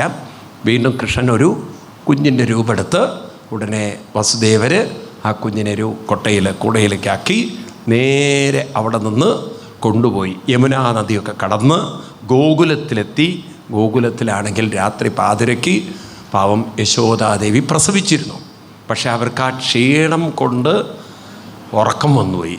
കുട്ടിയെ നോക്കാനൊന്നും സാധിച്ചില്ല, അത്ര ക്ഷീണം പറ്റിയവർക്ക്. ഏതായാലും യശോദാദേവി പ്രസവിച്ച് കടന്നിടത്ത് ആ കുട്ടിയെ കൃഷ്ണനെ കൊണ്ട് കടത്തി. അവിടുന്ന് ആ പെൺകുട്ടിയെയും കൊണ്ട് തിരിച്ചു വന്നു. കാരാഗ്രഹത്തിലെത്തി. കംസൻ വിവരം അറിഞ്ഞു. ആ കുട്ടിയെ കൊല്ലാൻ വേണ്ടി കാലൊക്കെ പിടിച്ചു. കുട്ടി അപ്രത്യക്ഷമായി. ആ കഥകളൊക്കെ പോട്ടെ. ഇവിടെ കൃഷ്ണനെ കിട്ടിയതും യശോദാദേവി വളരെ വളരെ സന്തോഷവും ഒരു ആനന്ദ ഉത്സവമായിരുന്നു. കാരണം പ്രസവിക്കില്ല എന്നെല്ലാവരും പറഞ്ഞ് പെണ്ണ് പ്രസവിക്കുമ്പം ഒരു സന്തോഷം കൂടില്ലേ? ഉണ്ടോ? എല്ലാവർക്കും, ആ വീട്ടുകാർക്കും വലിയൊരു സന്തോഷം. കാരണം വീട്ടിലൊരു കുട്ടിയെ കാണാൻ സാധിച്ചതിൻ്റെ ഒരു ആനന്ദം. അങ്ങനെ എല്ലാവരും ആ ഗ്രാമം മുഴുവൻ അത് ആഘോഷിക്കുകയായിരുന്നു. ഇതിൻ്റെ ഇടയ്ക്കാണ് ഇവിടെ കംസൻ കാലുപിടിച്ച ദേവിയുണ്ടല്ലോ, ഒരു വാക്ക് പറഞ്ഞിട്ടാണ് പോയത്. ഹേ അന്തക പരാക്രമം. ആരോടല്ല വേണ്ടത്? നിന്നെ കൊല്ലാനുള്ള അന്തകൻ ഓൾറെഡി വന്നിട്ടുണ്ടെന്ന്. നിന്നെ ശരിയാക്കാനുള്ള അന്തകൻ. അപ്പോഴേക്കും കംസൻ എന്ത് ചെയ്തു? കൊട്ടേഷൻ സംഘത്തെ ഏർപ്പാടാക്കി. ആദ്യത്തെ കൊട്ടേഷൻ സംഘമൊക്കെ ഉണ്ടാക്കിയത് ആരാണ്? പാർട്ടിക്കാരോ? കൊട്ടേഷൻ സംഘമൊക്കെ ഉണ്ടാക്കിയത് പാർട്ടിക്കാരല്ല. ആരാണ്? കംസനാണ്. അപ്പോൾ കംസൻ അവിടെ കൊട്ടേഷൻ സംഘത്തേക്ക് റെഡിയാക്കി കുട്ടികളെ കൊല്ലാനുള്ള ദൗത്യം ഏൽപ്പിച്ചു. അതിലാദ്യം ഈ ദൗത്യം ഏറ്റെടുത്തത് ആരാണ്? പൂതനയാണ്, ഒരു പെണ്ണാണ്. പൂതനയ്ക്ക് തോന്നി ഞാൻ തന്നെ ശരിയാക്കി കളയാമെന്ന്. അങ്ങനെ അവൾ പാകിസ്ഥാനിലൊക്കെ പോയി ട്രെയിനിങ്ങൊക്കെ എടുത്ത് അവൾ മനുഷ്യ ബോംബായി മാറി. ആദ്യത്തെ മനുഷ്യ ബോംബായിരുന്നു ആര്? പൂതന. അവളുടെ മുലയിൽ നല്ല വിഷമൊക്കെ പുരട്ടി കുഞ്ഞിനെ പാലൂട്ടുന്ന ആ ഭാവത്തിൽ, മാതൃഭാവത്തിൽ വന്നു. അപ്പോൾ ഇവളിങ്ങനെ നല്ല വേഷമൊക്കെ ചുറ്റി കണ്ടാൽ നല്ല ത്രിലോകസുന്ദരി ത്രിപുരസുന്ദരിയെ പോലെയൊക്കെ ഇങ്ങനെ വന്നപ്പം എല്ലാവരും വിചാരിച്ചു ചെയ്തു വല്ല സമ്പദ് സമൃദ്ധിയൊക്കെ ഉള്ള നല്ലൊരു കുലീന കുലത്തിലൊക്കെ ജനിച്ച സ്ത്രീ ആവുമെന്നൊക്കെ വിചാരിച്ച് അവളെ സ്വീകരിച്ചു. പണ്ട് കാലത്തെ ഗ്രാമങ്ങളിലൊക്കെ മുലപ്പാലുള്ള സ്ത്രീകളൊക്കെ മറ്റു കുട്ടികൾക്കും എന്തു കൊടുക്കും? പാലൂട്ടും. അതൊക്കെ പഴയ നിങ്ങളുടെ കാലത്തൊക്കെ ഉണ്ടായിരുന്നില്ലേ? പഴയ കാലത്തൊക്കെ അല്ലേ? അങ്ങനെ ഇന്നത്തെ കാലമായിരുന്നില്ലേ? പണ്ടൊരു ഗ്രാമം ഒരു വീടായിരുന്നു. ആണോ? ഒരു ചുറ്റുപാടെന്ന് പറയുന്നത് എൻ്റെ കുട്ടി നിൻ്റെ കുട്ടി എന്നില്ല. അത് ഒരു വീട്, ഒരു കുടുംബത്തിൻ്റെ അല്ലെങ്കിൽ സമൂഹത്തിൻ്റെ കുട്ടിയായി അന്ന് കാണുന്നൊരു കാലം ഉണ്ടായിരുന്നു ഇല്ലയോ? അപ്പം അതുകൊണ്ട് അന്ന് അവർക്ക് അങ്ങോട്ടും ഇങ്ങോട്ടും മുലപ്പാൽ ഉള്ളവർ പാല് കൊടുത്തിരുന്നു. അതൊക്കെ അവർക്കൊരു അതൊന്നും പ്രത്യേകിച്ച് അവരെ സംബന്ധിച്ചൊരു ഇന്നത്തെ പോലെ വലിയ സംഭവങ്ങളല്ല. അവർക്കതെല്ലാം ജീവിതത്തിൻ്റെ ഒരു ഭാഗമാണ്. അത്ര ഇപ്പോൾ വേഷം തന്നെ നോക്കും, ആഭരണങ്ങളൊക്കെ അങ്ങോട്ടും ഇങ്ങോട്ടും പങ്കുവെച്ച കാലല്ലേ? ഉടുത്ത വസ്ത്രവും അങ്ങോട്ടും ഇങ്ങോട്ടൊക്കെ പങ്കുവെക്കില്ലേ? ഉണ്ടോ ഇല്ലയോ? ആ വീടും അല്ല അടുത്തടുത്ത നൈബേഴ്സ് തമ്മിൽ അല്ലേ വെക്കാറില്ലേ? അതൊക്കെ ഉണ്ടായിരുന്നു. അന്നത്തെ കാലം അങ്ങനെയുള്ളൊരു എന്താ പറയുക, ഒരു പരസ്പര സ്നേഹത്തിൻ്റെയും അല്ലേ ഒരുമേൻ്റെയും സന്തോഷത്തിൻ്റെയും ഒക്കെ ഒരു കുടുംബബോധത്തിൻ്റെയൊക്കെ കാലമായിരുന്നു. അതുകൊണ്ട് ഈ പൂതന അങ്ങോട്ട് വന്ന് ഈ മുലപ്പാൽ കൊടുക്കാൻ തീരുമാനിച്ചു വെക്കുന്ന അന്നും വലിയൊരു വിഷയമായിരുന്നു. അല്ലാത്തതുകൊണ്ട് ആരും അതിനെ ഗൗരവത്തോടെ കണ്ടില്ല. ഇവളാണെങ്കിലോ കുട്ടിയൊക്കെ മടിയിലൊക്കെ ഇരുത്തി വിസ്തരിച്ചൊക്കെ പാല് കൊടുക്കാനൊക്കെ നോക്കുമ്പം ഭഗവാൻ അതുവരെ, ഇനിയാണ് പറയുന്ന വാക്ക് ശ്രദ്ധിക്കണം, അതുവരെ കണ്ണു തുറന്ന് തൊട്ടിൽ കടന്ന കൃഷ്ണൻ ഈ പൂതന അങ്ങോട്ട് കാല് വെച്ച നിമിഷം മുതൽ കണ്ണേ തുറന്നില്ല എന്നാണ് ഭാഗവതത്തിലെ വരികൾ. ഇങ്ങനെയാണ്: ചരാചരാത്മാ നിമീലിതേക്ഷണ എന്ന് പറഞ്ഞാൽ എന്താർത്ഥം? ചരാചരങ്ങളുടെ ആത്മാവായ കൃഷ്ണൻ പൂതന അങ്ങോട്ട് കാല് വെച്ച നിമിഷം മുതൽ കണ്ണ് തുറന്നില്ല. ഇനി നിങ്ങൾ ഉത്തരം പറയണം. എന്തിനാ കൃഷ്ണൻ കണ്ണടച്ചിട്ടുണ്ടാവുക? എന്തുകൊണ്ടായിരിക്കും? എന്താ പറഞ്ഞ? ഞാൻ കേട്ടില്ല. പിറുപിറുത്താ കേൾക്കാൻ പറ്റും. ഉറക്കെ പറയൂ. അവളുടെ വേഷം കെട്ട് കാണണ്ടെന്ന് വെച്ചിട്ടോ? അങ്ങനെയാണെന്ന് വെച്ചാൽ മിക്കവാറും ഗുരുവായൂരപ്പന് ഒരു കാലത്തും കണ്ണു തുറക്കരുത്.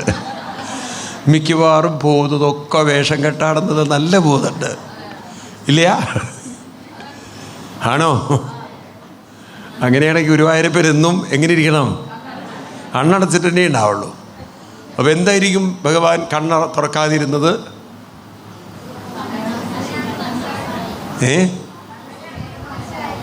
പൂതനയാണെന്ന് മനസ്സിലായതുണ്ടോ? പൂതനയാണെന്ന് കേട്ടില്ല. എനിക്ക് മനസ്സിലായതുകൊണ്ടാണോ? അങ്ങനെയാണോ പറഞ്ഞത്? പൂതനയാണെന്ന് മനസ്സിലായതുകൊണ്ടാണെന്ന്. ആ പൂതനയാണെന്ന് മനസ്സിലായതുകൊണ്ട് ഭഗവാൻ കണ്ണടയ്ക്കണോ?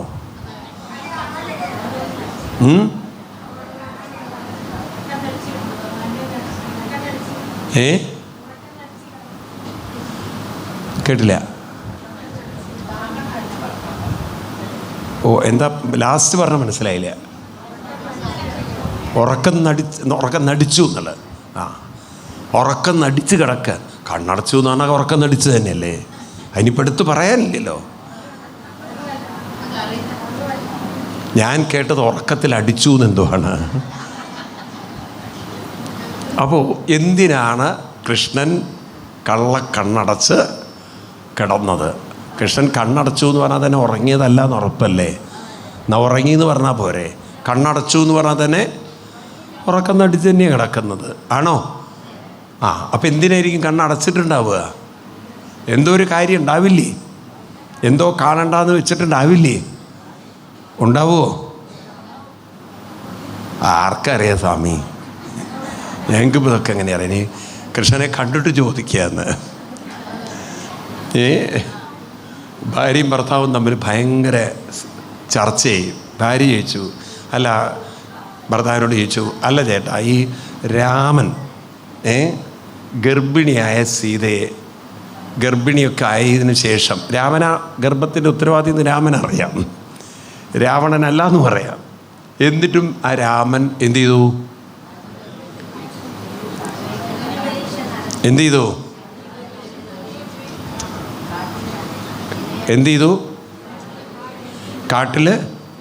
കാട്ടിൽ ഉപേക്ഷിച്ചു എന്ന് പറയുന്നവരെത്ര പേരുണ്ട്? നിങ്ങൾ തന്നെ പറഞ്ഞിട്ട് പിന്നെന്താ പൈ പൊക്കാത്തത്? കാട്ടിൽ ഉപേക്ഷിച്ചു എന്ന് പറയുന്നവർ എത്ര പേരുടെ കൈ പൊക്കിക്കൂടെ? നല്ല അറിയുള്ളൂ എനിക്ക്. കാട്ടിലുപേക്ഷിച്ചു. ഇപ്പം നിങ്ങൾക്ക് മനസ്സിലായി അപകടമാണ് എന്നുള്ളത്. അതിലെന്തോ ഒരു അപകടം ഉണ്ട് നിങ്ങൾക്ക് ഇപ്പം സെൻസ് പിടികിട്ടുണ്ട്, കാര്യം പിടികിട്ടുണ്ട്. നോക്കൂ, എന്ത് വൃത്തികേടാണ് നിങ്ങളൊക്കെ പറയുന്നത്. ഇങ്ങനെയൊന്നും പറയാൻ പാടില്ല. നമ്മൾ തന്നെ നമ്മുടെ സംസ്കാരത്തെ ഇടിച്ചു താഴ്ത്തിയാലോ? കേൾക്കുന്നവർക്ക് മനസ്സിലാവില്ലേ തെറ്റാണെന്ന്? കുട്ടികളിത് കേട്ടല്ലേ പഠിക്കുക. സത്യത്തിൽ നിങ്ങൾക്ക് അറിയോ രാമൻ കാട്ടിൽ ഉപേക്ഷിച്ചിട്ടുണ്ടോ? പിന്നെന്താ അങ്ങനെ പറഞ്ഞ് ശീലിക്കുന്നത്? ഇതൊക്കെ ഇതരം മതക്കാർ പ്രചരിപ്പിച്ചതാണ് സത്യത്തിൽ. ഇത് നമ്മളും അതുപോലെ ഈ മുറുക്കുന്നവരെ പോലെ വായിക്കൊണ്ടും ചവച്ചരയ്ക്കരുത്. കാരണം നാളത്തെ തലമുറ തെറ്റായി മനസ്സിലാക്കും. രാമൻ അങ്ങനെയാണോ ചെയ്തത്? നിങ്ങൾക്കറിയോ ആ ഭാഗം? സീതയെക്കുറിച്ച് ചില അപവാദങ്ങളൊക്കെ കൊട്ടാരത്തിന് ചുറ്റും വരുമ്പോൾ സീത തന്നെയാണ് രാമനോട് പറയുന്നത്. ആരോട്? കാരണം സീതയ്ക്ക് മനസ്സിലായി, ഈ അപവാദങ്ങൾ കേട്ട് എൻ്റെ കുട്ടി വളരണ്ട, എൻ്റെ കുട്ടി വേദമന്ത്രങ്ങൾ കേട്ട് വളരണം, നാളെ രാമനെപ്പോലെ കരുത്തുള്ള രാജാക്കന്മാരാവണം, ധർമ്മബോധമുള്ളവരാവണം. അതിനിവിടെ ഇരുന്ന് പ്രസവിച്ചാൽ ശരിയാവില്ല. കാരണം സീതയെ വെച്ച് നോക്കുമ്പോണ്ടല്ലോ, ഇന്നത്തെ വലിയ സൈക്കോളജിയാണ് സീത ചെയ്തത്. ഇന്നത്തെ മോസ്റ്റ് മോഡേൺ സൈക്കോളജി പറയുന്നു, even the embryo has the effect. ഉള്ളിക്കിടക്കുന്ന കുട്ടിക്ക് എൻവയറമെൻറ്റ്, ചുറ്റുപാടിൻ്റെ ഇൻഫ്ലുവൻസ് ഉണ്ട്. അപ്പം അന്തരീക്ഷത്തിലുള്ള ശബ്ദതരംഗങ്ങളൊക്കെ ആരെ ബാധിക്കുന്നുണ്ട്? കുഞ്ഞിനെ ബാധിക്കുന്നുണ്ട് എന്നർത്ഥം. മനസ്സിലാവും. ഇന്നത്തെ സയൻസ് തെളിയിച്ചിട്ടുള്ള കാലമാണ്. അതുകൊണ്ടാണ് ഗർഭിണികളോട് പാട്ട് കേൾക്കണം, സ്ട്രെസ്സ് കുറയ്ക്കണം, അല്ലെങ്കിൽ ഇതൊക്കെ കുട്ടിയുടെ പേഴ്സണാലിറ്റിയെ ബാധിക്കും. പണ്ട് കാലത്തൊക്കെ ഇവിടെ ഉണ്ടായിരുന്നു അറിയില്ല, ഞങ്ങളുടെ നാട്ടിലൊക്കെ ഗർഭിണിയായ ഭാഗവതം കേൾപ്പിക്കും. അങ്ങനെ ഒരു സംസ്കാരം ഉണ്ടായിരുന്നു. ഈ നാട്ടിലുണ്ടായിരുന്നതൊക്കെ അറിയില്ല. ഗർഭിണിയായ പെമ്പിള്ളേരൊക്കെ ഗർഭിണികളായാൽ അവരെ ഭാഗവതം കേൾപ്പിക്കുക, അല്ലെങ്കിൽ പുരാണങ്ങളൊക്കെ കേൾപ്പിക്കും. അങ്ങനെ ഒരു ചടങ്ങുണ്ട് ആ ഭാഗങ്ങളിൽ, മലബാറിലൊക്കെ പഴയ കാലത്ത്. മനസ്സിലായില്ലേ? അപ്പോൾ ഇതൊക്കെ പഴയ കാലത്തൊക്കെ പണ്ടുള്ളവർക്ക് മനസ്സിലായിരുന്നു. അതായത് ഗർഭസ്ഥ ശിശുവിന് ഗർഭപാത്രത്തിലിരിക്കുമ്പോൾ തന്നെ എല്ലാം കേൾക്കാനുള്ളൊരു, അതെന്നുവെച്ചാൽ ആ എംനോട്ടിക് ഫ്ലൂയിഡിലൂടെ കിട്ടുന്ന വൈബ്രേഷൻ ആ കുട്ടികൾ അബ്സോർബ് ചെയ്യും. ആ കുട്ടി അല്ലാതെ കാതിലൂടെ കേൾക്കുന്നു ഒന്നും അർത്ഥമെടുക്കരുത്. കാരണം കുട്ടി ഫ്ലൂയിഡിലാണ് കിടക്കുന്നത്, അല്ലേ? അപ്പം ശബ്ദ തരംഗങ്ങൾ ആ ഫ്ലൂയിഡിലൂടെ കുട്ടിക്ക് വേർതിരിച്ച് മനസ്സിലാക്കാൻ സാധിക്കുന്നതാണ്. അത്ര ഇൻ്റലിജൻസാണ്. അതാണ് ഈ പ്രഹ്ലാദൻ 6ാമത്തെ മാസം ഗർഭപാത്രത്തിൽ വെച്ച് അദ്ദേഹത്തിന് നാരായണ മന്ത്രം കിട്ടി. അതുപോലെ അഭിമന്യുവിന് ഗർഭപാത്രത്തിൽ വെച്ച് യുദ്ധതന്ത്രങ്ങൾ പിടികിട്ടി എന്നൊക്കെ പറയുന്നതിൻ്റെ കാര്യം ഇതാണ്. മനസ്സിലായില്ലേ?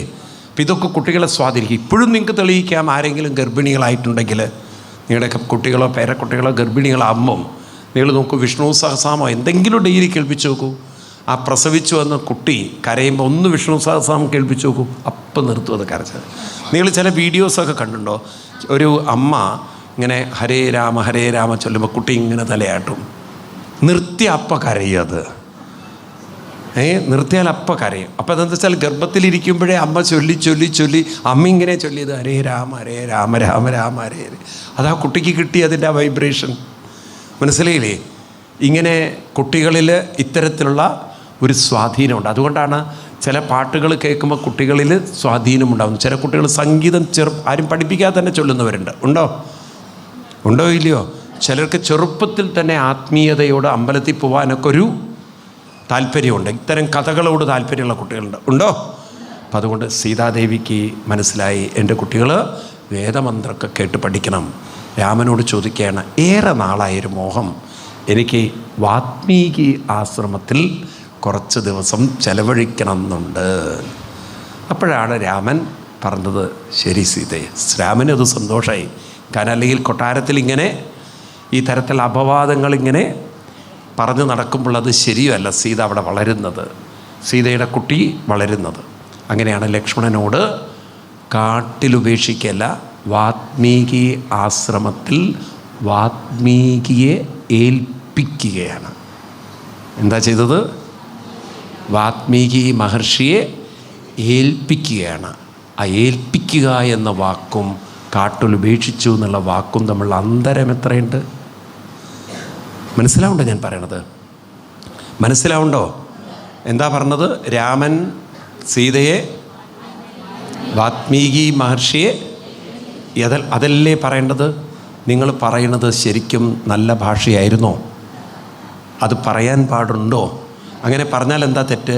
രാമൻ ഒരു ഗർഭിണിയായ സീതയോട് കാണിക്കുന്ന പറയൂ ക്രൂരതയാണ്. ഏറ്റവും നിന്ദ്യമായ പ്രവൃത്തിയാണത്. ആണോ അല്ലയോ? അങ്ങനെ ഒരു രാമൻ ആദരണീയനാണോ? ആരാധ്യനാണോ? ആണോ? നാളെ കുട്ടികളാ ചോദ്യം ചോദിച്ചാൽ എന്തുത്തരം പറയും നിങ്ങൾ? അപ്പോൾ ആരാ നമ്മുടെ സംസ്കാരത്തെ ചവിട്ടി താഴ്ത്തുന്നത്? പറയൂ. ഇനി അങ്ങനത്തെ പൊട്ടത്തരം പറയരുത്. അത് മഹാമോശമാണ്, തെറ്റാണ് പറയണത്, അല്ലേ? കാരണം ഇല്ലാത്തത് പറയരുത്. ഞാൻ ഉള്ളതല്ലേ പറഞ്ഞത്. രാമൻ സീതയെ കാട്ടിൽ ഉപേക്ഷിച്ചു എന്ന് ഒരു വാക്ക് രാമായണത്തിലില്ല. മനസ്സിലായില്ലേ? ഇതൊക്കെ ചില എഴുത്തുകാരന്മാർ എഴുതി പിടിപ്പിക്കുന്നതാണത്. രാമൻ സീതാദേവിയെ ആരേൽപ്പിച്ചു? ലക്ഷ്മണനാണ് പോകുന്നത്. രാമനല്ല പോകുന്നത്. ആരാണ്? ലക്ഷ്മണൻ പോയി സീതാദേവിയെ ആരേൽപ്പിച്ചിട്ട് പോകുന്നു. അല്ലാതെ ഇങ്ങനെ നിങ്ങളൊക്കെ ചെയ്യാറില്ലേ? കവറിലാക്കിയിട്ട് അടുത്ത പറമ്പിലേക്ക് എറിയുക. അങ്ങനെയൊക്കെ പണ്ട് ചെയ്തിരുന്നില്ലേ? എന്താ ഒന്നും മിണ്ടാത്തത്? ഇല്ല. വീട്ടിലാവശ്യമില്ലാതെ ചപ്പും ചവറും കാര്യങ്ങളൊക്കെ കൂടയിലാക്കി ഒരു കവറിലാക്കിയിട്ട് അടുത്ത ഒഴിഞ്ഞ പറമ്പിലേക്ക്. എന്താ ഒന്നും മിണ്ടാത്തത്? അതുപോലെ സീതയെ കാട്ടിൽ അങ്ങനെ എറിഞ്ഞിട്ടിട്ട് പോകുന്നതാണോ? അല്ല. നിൽക്കട്ടെ, വിഷയം മാറരുത്. അപ്പോൾ നമുക്ക് ചോദ്യത്തിന് ഉത്തരം കിട്ടിയില്ല. എന്താണ്?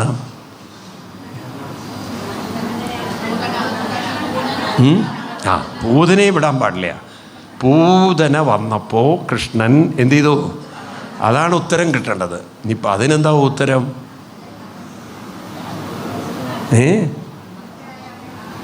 എന്തെങ്കിലും ഒരു ഉത്തരം ഉണ്ടാവില്ലേ? അതവിടെ നിൽക്കട്ടെ. ഉത്തരം ഇപ്പം എന്തായാലും വരാൻ പോണില്ല, എനിക്കറിയാം. ഏതായാലും ആ കഥയൊന്ന് കംപ്ലീറ്റ് ചെയ്യുക. പൂതന വന്നു, പാല് കൊടുക്കണു, ഇപ്പം പിടഞ്ഞു വീഴും എന്നുള്ള രീതിയിലാണ് പൂതന ഇരിക്കുന്നത്. ആര് പിടഞ്ഞു വീഴും? പൂതനയാ. കൃഷ്ണൻ. കാരണം അകത്തേക്ക് പോകുന്നത് വിഷമാണ്. അവൾ വിഷമൊക്കെ പുരട്ടിയിട്ടല്ലേ വന്നിരിക്കുന്നത്. പക്ഷെ കുറച്ച് കഴിഞ്ഞപ്പോഴേക്കും അവളുടെ നെഞ്ച് നീറാൻ തുടങ്ങി. പ്രാണൻ മേലോട്ട് വലിക്കുന്നു. ശ്വാസം എടുക്കാൻ പറ്റുന്നില്ല. അവൾ ഉച്ചത്തിൽ അലറിയുന്നതാണ്. മുഞ്ചേതി. ഭാഗവത്തിൽ പറയണത് ഉറക്ക ശബ്ദത്തിൽ എന്നെ വിടൂ എന്ന് അലറിയുന്നതാണ്. പക്ഷേ ശബ്ദമൊന്നും ഇങ്ങോട്ട് വരുന്നില്ല. കാരണം തൊണ്ട അത്രയും അടഞ്ഞു കിടക്കുകയാണ്. അവൾക്കപ്പോഴേക്കും പ്രാണൻ പുറത്തേക്ക് പോകുന്നു. കണ്ണെല്ലാം അങ്ങോട്ട് പുറത്തേക്ക് വരുന്ന രീതിയിൽ എന്തോ പ്രാണസഞ്ചാരം എന്ന് പറയില്ലേ ചിലർ, ശ്വാസം മുട്ടലുള്ളവർക്ക് ഉണ്ടാവില്ലേ? ഇതുപോലെ ആ പ്രാണസഞ്ചാരം വന്നു. അവൾ ആ കുട്ടിയെ അങ്ങോട്ട് മാന്തി പറിച്ചെടുത്ത് നെഞ്ചിൽ നിന്ന് എറിയാനൊക്കെ നോക്കി. കൃഷ്ണനാണെങ്കിൽ അട്ട പിടിച്ച ഒരൊറ്റ പിടുത്തം വിടില്ല എന്ന് തന്നെ. അവൾ മാന്തി പറിച്ച് കുട്ടി എറിയണു.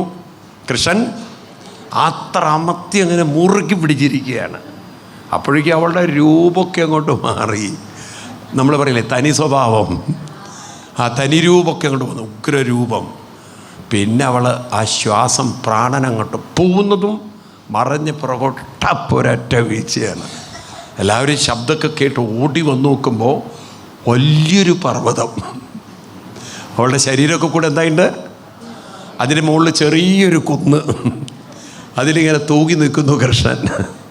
ഈ രൂപത്തിലാണ് അവളുടെ ശരീരമുണ്ടായത്. അപ്പോഴേക്കും അമ്മ എടുത്തു, ഏണിയൊക്കെ കൊണ്ടുപോയി എടുത്തു എന്നാണ്. അവളുടെ ശരീരത്തിൻ്റെ വലിപ്പം അത്രയുണ്ടായിരുന്നു. ഒക്കെ അങ്ങനെ കുട്ടിയെ അവിടെ നിന്ന് പൊക്കിയെടുത്തിട്ട് തൊഴുത്തിൽ കൊണ്ടുപോയി ഗോമൂത്രം കുടിപ്പിച്ചു എന്നാണ്. എന്താണ്? എന്നിട്ട് ആ വായിലുള്ള അഴുക്കൊക്കെ പുറത്തേക്ക് കളഞ്ഞ് പിന്നെ പശുവിൻ്റെ കുളമ്പടിയിൽ കിടക്കുന്ന മണ്ണും ചാണകവും ചേർത്തെടുത്ത് നല്ലവണ്ണം കുളിപ്പിച്ച് ശുദ്ധമാക്കി എന്നാണ്. ഇങ്ങനെയൊക്കെ ആ കുട്ടിയെ കുളിപ്പിച്ചെടുത്തു എന്നാണ്. അങ്ങനെ പിന്നീട് പൂതനയെ വെട്ടി നുറുക്കി, കാരണം വാതിലിൻ്റെ ഉള്ളിൽ കൂടെ പുറത്ത് വരുന്നില്ല, അല്ലെങ്കിൽ വാതിൽക്കട്ടിലെടുത്ത് മാറ്റണം. അതിനെന്ത് ചെയ്തു? അവളെ പീസാക്കിയിട്ട് അവളുടെ ശരീരം എടുത്തു കൊണ്ടുപോയി പുറത്ത് കത്തിച്ചപ്പോൾ അതിൽ നിന്നും സുഗന്ധം, ആ സ്മെല്ലാണ് വന്നതെന്നാണ്. എന്തു വന്നില്ല? ദുർഗന്ധം വന്നില്ല എന്നൊക്കെയാണ്. അപ്പം എന്തിനാണ് ഇങ്ങനൊരു കഥ തുടങ്ങി വെച്ചത് ഭാഗവത്തിൽ? രാമായണത്തിൽ നമുക്ക് കാണാം, താടകയാണ് രാമൻ വധിക്കുന്നത് ആദ്യം, അല്ലേ? ഈ സ്ത്രീകളെ വധിച്ചുകൊണ്ട് എന്തിന് രാമായണം എന്നാണെങ്കിൽ വളരെ സൂക്ഷിക്കണം. കാരണം സ്ത്രീ സ്വാതന്ത്ര്യത്തിനൊക്കെ അത്രയും പ്രാധാന്യമുള്ള കാലത്ത് കൃഷ്ണനെ നാളെ വേണമെങ്കിൽ എല്ലാവരും കൂടി സ്ത്രീ വിരോധിയാക്കി മാറ്റിക്കളയും. ഇന്നിപ്പോൾ അങ്ങനെയൊക്കെ ഉള്ളൊരു കാലമാണ്. കാരണം കഥകളെ ദുർവ്യാഖ്യാനം ചെയ്യാൻ പറ്റുന്നൊരു കാലം കൂടിയാണ്. ആണോ അല്ലയോ? ഇപ്പം തന്നെ നിങ്ങൾ കണ്ടില്ലേ ചില വേടന്മാരുടെയൊക്കെ പാട്ടുകളിലൊക്കെ കഴിഞ്ഞ ദിവസം ആരോ പറയുന്നു, വേടൻ എന്നോട്ടൊരു പയ്യനില്ലേ ഇപ്പം, അവൻ ഇപ്പം രാവണനെ കുറിച്ചാണ് അത്രേ പാടാൻ പോണത്. ആരോ പറഞ്ഞു കേട്ടില്ലേ? അപ്പം ആലോചിച്ച് നോക്കും, ഇതൊക്കെ എന്താണെന്ന് വെച്ച് കഴിഞ്ഞാൽ ഇവരുടെയൊക്കെ ഉള്ളിൽ ചെറുപ്പത്തിലേ, ഞാനിവരൊന്നും കുറ്റം പറയില്ല, കാരണം സമൂഹം പ്രചരിപ്പിക്കുന്നതാണ് പലരും ഏറ്റെടുക്കുന്നത്. ഇപ്പം നിങ്ങളോട് ഞാൻ ചോദിച്ചു, രാമൻ സീത എന്ത് ചെയ്തു? നിങ്ങളെത്ര ലാഘവത്തോടെ ലജ്ജയില്ലാതെ പറഞ്ഞു വലിച്ചെറിഞ്ഞു കാട്ടിലേക്ക് എന്ന്. അതിനെയല്ലേ സമൂഹം കേൾക്കുന്നത്? ആണോ? എന്താ ഒന്നും മിണ്ടാത്തത്? അപ്പം അതിൻ്റെ ഒരു കറക്റ്റ് വേർഷൻ ആരും പഠിക്കുന്നുമില്ല, ആരും പ്രചരിപ്പിക്കുന്നുമില്ല. അപ്പം അതിൻ്റെ തെറ്റായ വേർഷൻ തന്നെ പറഞ്ഞുകൊണ്ടേയിരിക്കും, പ്രചരിപ്പിച്ചുകൊണ്ടേയിരിക്കും. നമുക്കും അതിലൊരു പങ്കില്ലേ? ഉറക്കെ പറയൂ നിങ്ങൾ. ഉണ്ട്. അപ്പോൾ ഇവിടെ പൂതനയുടെ കഥയിലും മനസ്സിലാക്കണം, പൂതന എന്ന സ്ത്രീയെ കൃഷ്ണൻ വിഷം കൊണ്ടുവന്ന പൂതനയുടെ പ്രാണൻ വലിച്ചെടുത്ത് കൊന്ന കഥയല്ല ഭാഗവതം പറയുന്നത്. അതുകൊണ്ട് തന്നെ ആ ഭാഗത്തിന് പറഞ്ഞിരിക്കുന്ന ഒരു ഫലശ്രുതി എന്ന് പറയും. എവറി ചാപ്റ്റർ ഹാസ് ഒരു ഫലശ്രുതി ഉണ്ടാവും. ഇവിടെ ആ ഫലശ്രുതി പറയുന്നത് ഏതത് പൂതനാമോക്ഷം എന്നാണ്. എന്താണ്? പൂതനാവധം എന്നല്ല പറഞ്ഞത്, പൂതന.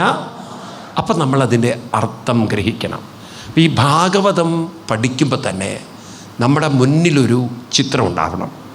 എന്തിനാണ് നമ്മൾ ഭാഗവതം കേൾക്കുന്നത്? ഇത് ആചാര്യന്മാർ പറഞ്ഞ് മനസ്സിലാക്കി തന്നെയാണ്.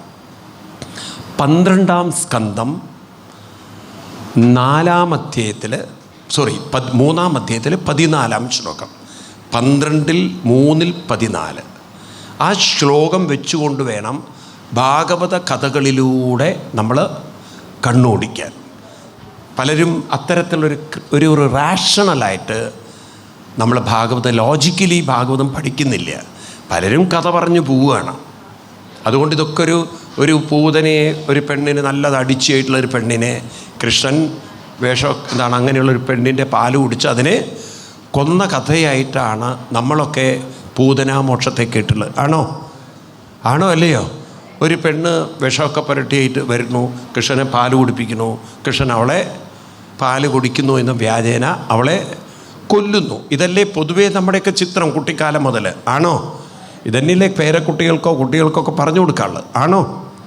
അപ്പം നമുക്ക് ഈ കഥകൾക്കൊക്കെ മുമ്പിൽ ഒരു ചിത്രം വേണം. എന്താണത്?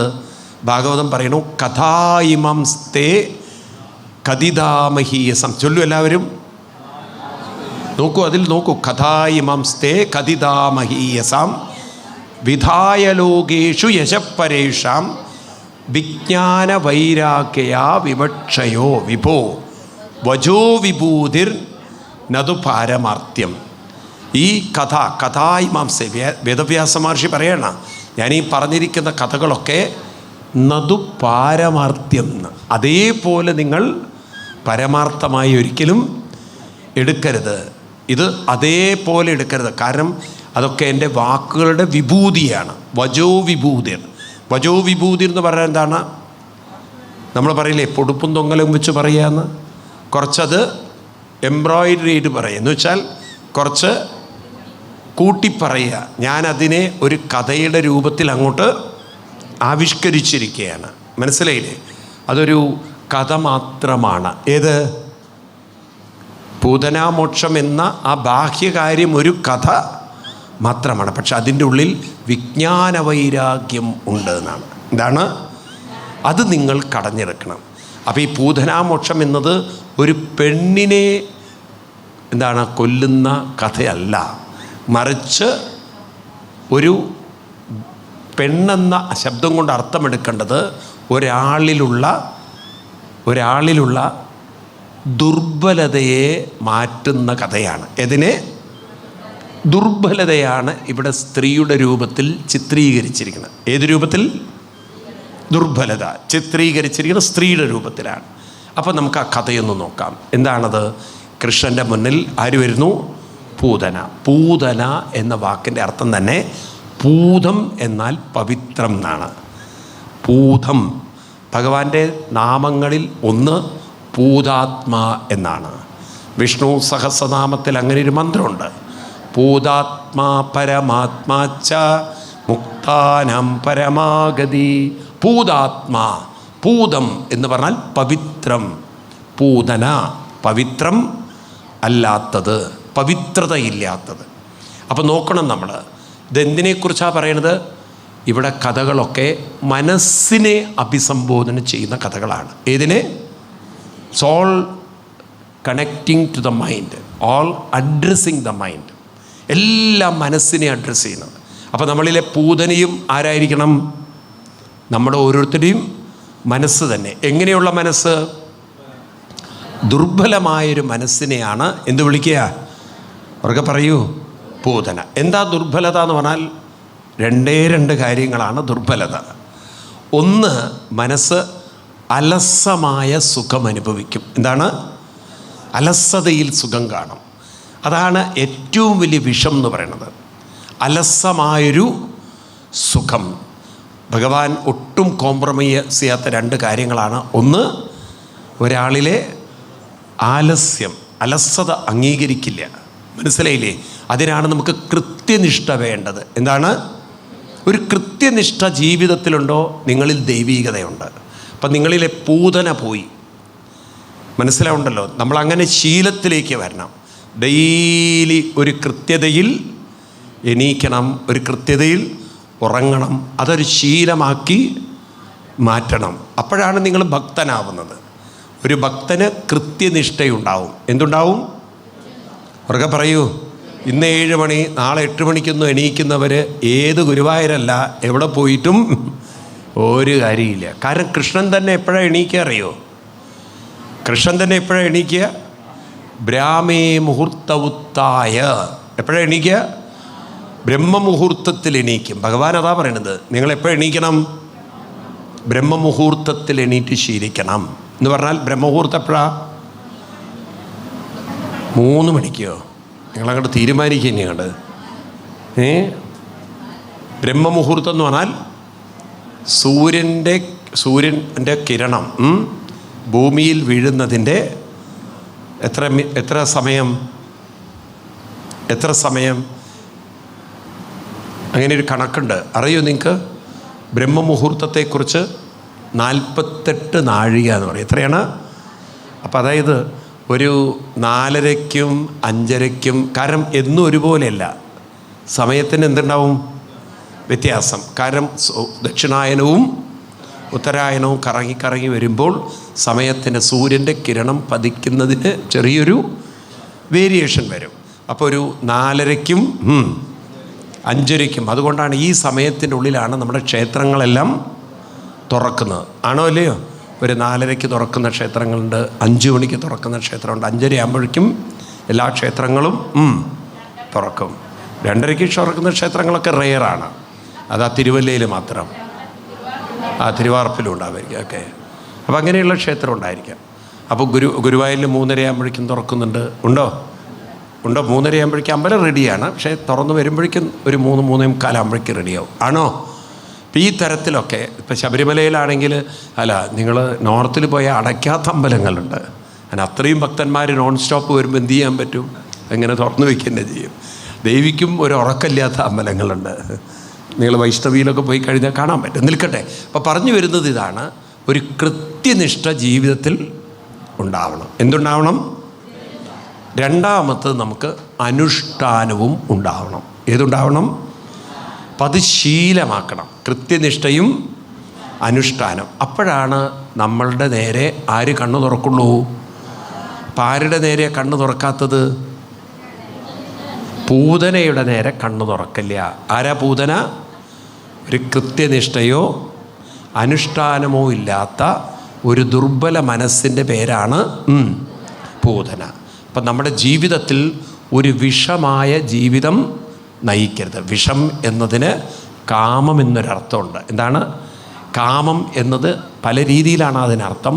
കാമം എന്ന് പറഞ്ഞാൽ പലതിനോടുള്ള ആസക്തികൾ. അലസതയോടൊരു ആസക്തി വന്നാൽ അതും ഒരു കാമമാണ്. അതേപോലെ തന്നെ നമുക്ക് ജീവിതത്തിൽ അനുഷ്ഠാനങ്ങളില്ലെങ്കിൽ പലതിലോടും ഒരു ആസക്തി വരും. സമയം എങ്ങനെയെങ്കിലും നമ്മൾ തീർക്കും. മനസ്സിലായില്ലേ? അങ്ങനെ തീർത്തതുകൊണ്ട് ജീവിതത്തിൽ തൽക്കാലമൊക്കെ സുഖം കിട്ടും.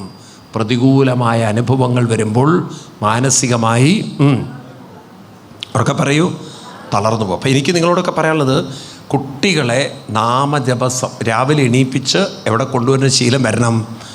ഒരു 5 മണിക്കൊക്കെ അമ്പലത്തിലിങ്ങനെ വരുന്ന ശീലം ഉണ്ടാക്കിയെടുക്കണം. ക്രമേണ നമുക്ക് ഡെവലപ്പ് ചെയ്യാൻ പറ്റിയാൽ നല്ലതാണ്. കാരണം എന്താണെന്ന് വെച്ച് കഴിഞ്ഞാൽ, കാലത്തിനീറ്റ് അമ്പലത്തിൽ വരുമ്പോൾ, പ്രത്യേകിച്ച് നിങ്ങൾ കോട്ടയം ജില്ലയിൽ കോവിഡ് കൂടി വരുന്ന കാലം, രാവിലെ അമ്പലത്തിൽ വരുമ്പോൾ എന്തുണ്ടായി? നിങ്ങൾ നോക്കൂ, കോവിഡിൻ്റെ ഒരു പ്രധാന കാരണം നിങ്ങളുടെ വീടാണ്. കാരണം വീടിനകത്ത് വാതിലും കൊട്ടി അടച്ച് ഗ്യാസ് ഓൺ ചെയ്ത് കത്തിച്ചു കഴിഞ്ഞാൽ അന്തരീക്ഷത്തിലെ ഓക്സിജൻ്റെ അളവ് കുറഞ്ഞ, കാർബൺ ഡൈ ഓക്സൈഡിൻ്റെ അളവ് കൂടും. അപ്പോൾ പ്രതിരോധം ഉറക്കെ പറയൂ കുറയും. അപ്പോൾ അത് മാറ്റണം. അതിനെന്താ വഴി? കുട്ടിയെ നേരെ ട്യൂഷന് പറഞ്ഞേക്കല്ല. അവിടെയും ക്ലാസ് റൂമിൽ കുട്ടികളാണ്, മറ്റു കുട്ടികളാണ്. സ്കൂളിലും 10-40 കുട്ടികളാണ്. ക്ലാസ് റൂമിനകത്ത് കാർബൺ ഡൈ ഓക്സൈഡ് തന്നെയാണ് കൂടുതൽ ഉണ്ടാവുക. ആണോ? പറയൂ നിങ്ങൾ. അപ്പം നല്ല ഓക്സിജൻ കുട്ടിയുടെ ഉള്ളിലേക്ക് വരേണ്ടതുണ്ടോ? അപ്പം അതിനെന്താ വഴി? എവിടേക്ക് വരണം? അമ്പലത്തിൽ വന്ന് കുറച്ച് പ്രദക്ഷിണം വയ്ക്കുക, ജപിക്കുക. ഇതൊരു ശീലമാക്കി നോക്കൂ നമ്മൾ. അപ്പം ആ കുട്ടിയുടെ ഉള്ളിൽ പൂതന എന്ന ഭാവം ക്രമേണ എന്തു ചെയ്യും? മാറും. ഇപ്പം നമുക്കതിനൊന്നൊരു പ്രാധാന്യമില്ല. നമ്മളെ സംബന്ധിച്ച് ട്യൂഷന് പറഞ്ഞയക്കണം, അതാണ് ഏറ്റവും ഇമ്പോർട്ടൻ്റ്. ഏതായാലും അതൊക്കെ ചെയ്തോളൂ. അറ്റ്ലീസ്റ്റ് വൈകുന്നേരങ്ങളെങ്കിലും എന്തു ചെയ്യണം? ഒരു ക്ഷേത്ര സംസ്കാരത്തിലേക്ക് കുട്ടികളെ ഉറക്കെ പറയൂ കൊണ്ടുവരണം. നിങ്ങൾ നോക്കൂ, എനിക്ക് ഉറപ്പാണ്, കാലത്തെണീറ്റ് അമ്പലത്തിൽ വന്നൊരു 4 പ്രദക്ഷിണം വെച്ചോളൂ ഡെയിലി. BP, ഷുഗർ ഇതൊക്കെ നിങ്ങൾക്ക് മാറുന്നത് കാണാം. കാരണം നിങ്ങൾ നടക്കുന്തോറും നിങ്ങളുടെ ഓക്സിജൻ ലെവൽ കൂടും, ജപിക്കും തോറും സ്ട്രെസ് ലെവൽ, മനസ്സിനയവ് വരും, ഓർഗൻസൊക്കെ പ്രവർത്തിക്കാൻ തുടങ്ങും. ഇത് മനസ്സ് മുഴുവൻ ടെൻസ്ഡ് ആവുക. അപ്പം തന്നെ പിരിമുറുക്കം ശരീരത്തിൽ വന്നു, ശരീരത്തിൽ ഓക്സിജൻ്റെ അളവ് കുറയും. പിന്നെ ഇങ്ങനെ രോഗം ഉണ്ടാവാതിരിക്കുക.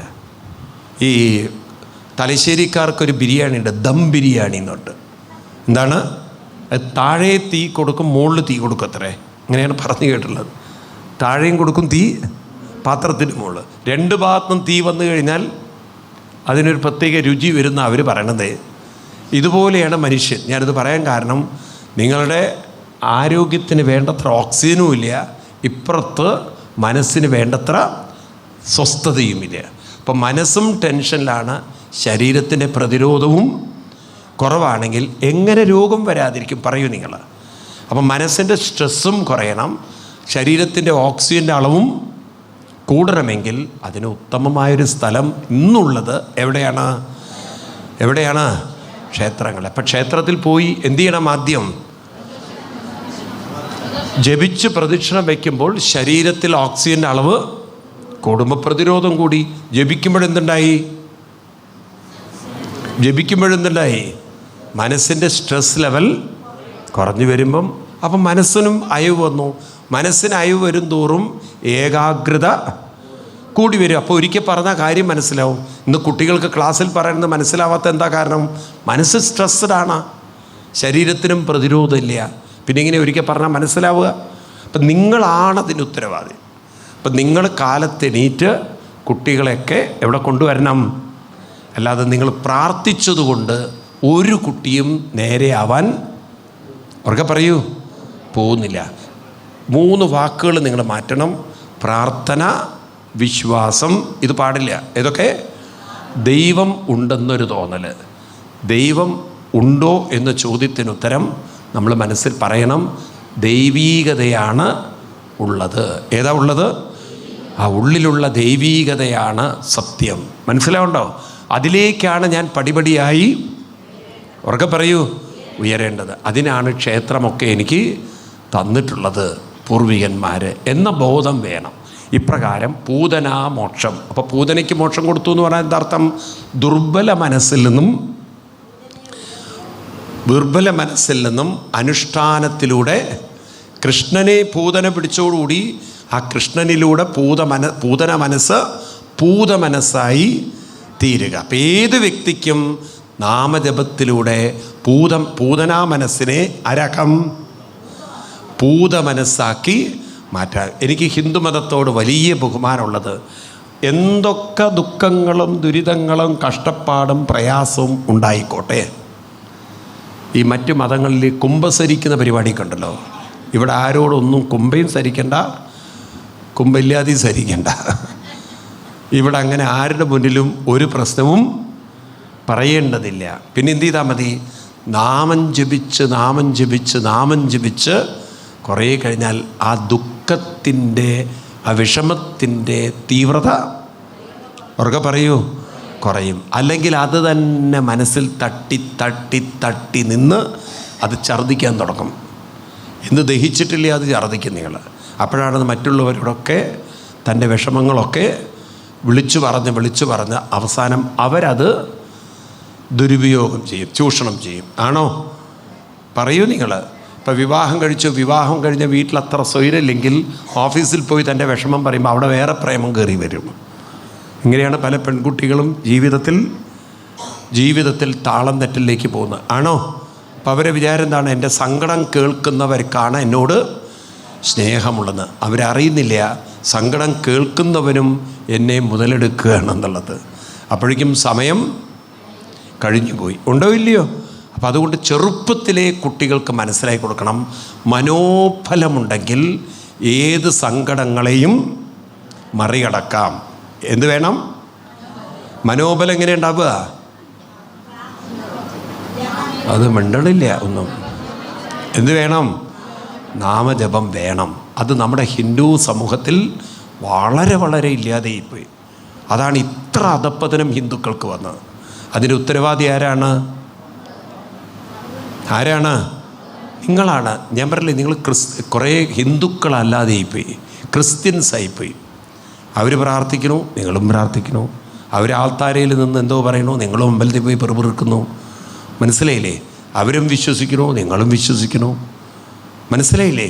ആ തരത്തിലേക്ക് നമ്മൾ ഒരു മഹത്തായ സംസ്കാരത്തിൽ നിന്നും അധപ്പതിച്ചു പോയി. അപ്പോൾ ഇനിയെങ്കിലും നമ്മൾ മനസ്സിലാക്കണം, നമ്മുടെ ക്ഷേത്രങ്ങൾ തൊഴാനുള്ളതുമല്ല, പ്രാർത്ഥിക്കാനുള്ളതല്ല, ഏതോ ദൈവത്തിൻ്റെ മുന്നിൽ കൈകൂപ്പി യാചിക്കാനുമുള്ള സ്ഥലം അല്ല. മറിച്ച് നമ്മൾ ആ ക്ഷേത്രത്തിൽ പോയി ജപിക്കുമ്പോൾ നമ്മളിലെ മനസ്സ് പൂതനയിൽ നിന്നും പൂതാത്മാവിലേക്ക് എത്തി അവസാനം നമുക്ക് മനസ്സിലാവും ഭഗവാൻ എപ്പോഴും എവിടെയുണ്ട്? കൂടെയുണ്ട്. അത് ഉൾക്കണ്ണുകൊണ്ട് കാണാൻ സാധിക്കും. വേണ്ടേ? ഉൾക്കണ്ണ് തുറക്കണ്ടേ? ഇതാണ് പൂതനാമോക്ഷം. ഇവിടുന്ന് പിന്നീടും കൃഷ്ണൻ്റെ കഥകൾ, ധാരാളം ചാലഞ്ചുകൾ കൃഷ്ണന് വരുന്നുണ്ട്. പിന്നീട് ശകടാസുരൻ വരും, തൃണാവർത്തൻ വരും. ആരാണ്? കൃഷ്ണനാണെങ്കിലോ ഇവരെയൊക്കെ ശരിയാക്കുന്ന കഥകളുണ്ട്. പിന്നെ കൃഷ്ണൻ വളർന്നു വരുമ്പം ഇത്രയും കുരുത്തക്കേട് വേറെ ആർക്കുണ്ടാവില്ല. കുസൃതികൾ എന്ന് പറഞ്ഞാൽ അത്ര കൃഷ്ണൻ്റെ ഓടിച്ചാടി പശുവിൻ്റെ വാല് പിടിച്ച്, എന്തിനേറെ പശുവിൻ്റെ അകട്ടി ചെന്നിട്ട് ആ പാല് കുടിക്കുക. അങ്ങനെയൊക്കെയുള്ള കുരുത്തക്കേടുകളൊക്കെ ആര് ചെയ്യാൻ തുടങ്ങി? അപ്പം ഇതൊക്കെ കണ്ട് യശോദാദേവി പശുക്കൂട്ടിൻ്റെ അങ്ങോട്ടൊന്നും പറഞ്ഞയക്കില്ല. അപ്പോൾ കൃഷ്ണൻ സ്വന്തം തൊഴിൽ കണ്ടെത്താൻ തുടങ്ങി. ആദ്യമായി സ്വയം തൊഴിൽ കണ്ടെത്തിയ അവതാരം കൂടിയാണ് കൃഷ്ണൻ. എന്താണത്? അടുത്ത വീട്ടിൽ പോയി മോഷ്ടിക്കുക. എന്ത് മോഷണം? പാല്, വെണ്ണ ഒക്കെ മോഷ്ടിക്കുക. അപ്പോൾ കൃഷ്ണൻ്റെ മോഷണം കാരണമാണ് അവർ ഉറി കണ്ടുപിടിച്ചത്. അല്ലെങ്കിൽ അവർക്ക് ഉറിയുടെ ആവശ്യം ഉണ്ടായിരുന്നില്ല. ഈ കൃഷ്ണൻ ഇതൊക്കെ മോഷ്ടിച്ചപ്പോൾ പിന്നെ ഇതെല്ലാം തൂക്കിയിടാനൊരു സംവിധാനം വേണം. കൃഷ്ണൻ അപ്പോഴും വിട്ടുകൊടുത്തില്ല. അപ്പോൾ കൃഷ്ണന് കൂട്ടുകാരെ വേണ്ടി വന്നു. പിന്നെ കൂട്ടുകാരൊക്കെ കൂടെ ചേർന്നുള്ള ഓപ്പറേഷനായി. എന്താണത്? ഒരുത്തൻ്റെ പുറത്ത് ഒരുത്തൻ കയറും, ഒരുത്തൻ്റെ പുറത്ത് ഒരുത്തൻ കുനിഞ്ഞ് ഒരുത്തൻ നിൽക്കും. ഈ കുനിഞ്ഞ് ലാസ്റ്റ് നിൽക്കുന്നവൻ കൃഷ്ണനായിരിക്കും. അവൻ്റെ പുറത്ത് കയറി ആ ഉറിയിലുള്ള വെണ്ണയൊക്കെ അടിച്ചു. എന്നും പരാതിയാണ് യശോദയുടെ വീട്ടിൽ. എൻ്റെ വീട്ടിൽ വെണ്ണ കട്ടു എന്ന്. മനസ്സിലായില്ലേ? പരാതിക്കാരുടെ ഒരു വലിയ ഒരു നിര തന്നെയാണ് ദിവസവും വരിക. അപ്പം പിന്നെ കൃഷ്ണന് മനസ്സിലായി ഈ കുട്ടികളുടെ കൂടെ വീടുകളിലൊക്കെ പോയാൽ അടി കിട്ടുന്നു. പിന്നെ ഒറ്റയ്ക്കായി മോഷണം. അതിനെന്തിച്ചാൽ നീളത്തിലുള്ള കുന്തം കൊണ്ടുപോകും. ഉറിയുടെ മൂട്ടിലൊരു ഭാഗത്ത് ഉറിയുടെ നടുഭാഗത്ത് ഓട്ടയുടെ ഭാഗത്ത് തടസ്സമൊന്നും ഉണ്ടാവില്ല. അവിടെ ആയിരിക്കും ഒറ്റ ഇടി കൊടുക്കുന്നത്. അത് പൊട്ടി പിന്നെ സിറെന്നും പറഞ്ഞ് ഓരോന്നിങ്ങനെ വീഴാൻ തുടങ്ങും. അങ്ങനെ ഡെയിലി ഈ യശോദയുടെ വീട്ടിൽ പൊട്ടിയ കലം, യശോദയെ നിൻ്റെ കുട്ടി പൊട്ടിച്ചാണ് മാറ്റിത്തരണം എന്ന് എക്സ്ചേഞ്ച് ഓഫർ എന്നൊക്കെ കാണാറില്ലേ? ഇതുപോലെ പുതിയ കലം ആര് കൊടുക്കണം? യശോദ കൊടുക്കും. ഇങ്ങനെയൊക്കെ ഡെയിലി. അതിൻ്റെ ഇടയ്ക്ക് കൃഷ്ണൻ കൂട്ടുകാരെയും കൊണ്ട് എവിടെയോ വെണ്ണ മോഷണത്തിന് പോയി. പക്ഷെ വെണ്ണ കൊടുത്തില്ലേ, മറ്റവർക്ക് ഷെയർ പ്രോപ്പറായി പോയില്ല തോന്നുന്നു. അപ്പോഴല്ലേ ചെയിനൊക്കെ പൊട്ടിക്കുന്നത്. മീൻസ് ഈ വലിയ വലിയ കള്ളത്തരത്തിലൊക്കെ കിട്ടുന്ന ഷെയർ കിട്ടാതെ വരുമ്പോഴല്ലേ ഒറ്റിക്കൊടുക്കല്ലേ, കസ്റ്റംസുകാർ കൊട്ടിക്കൊടുക്കാൻ നമുക്ക് കിട്ടില്ലേ? ഇതേപോലെ കൃഷ്ണനെ ഒറ്റിക്കൊടുത്തു. എല്ലാവരും കൂടി പറഞ്ഞു കൃഷ്ണൻ മണ്ണ് തിന്നു. എന്ത്? ഇത് കേട്ടപ്പോൾ യശോദാദേവിക്ക് കലി വന്നു. ഏയ് കൃഷ്ണ, നീ മണ്ണ് തിന്നോടാ. ഹായ്, മണ്ണാരും കഴിക്കുമോ? മണ്ണ് തിന്നാനുള്ള സാധനമാണോ? അത് കളിക്കാനുള്ള സാധനമല്ലേ? ആരെങ്കിലും മണ്ണ് തിന്നോ? അല്ലെങ്കിൽ വിശപ്പ് മാറ്റാൻ മണ്ണ് കൊണ്ട് പറ്റുമോ?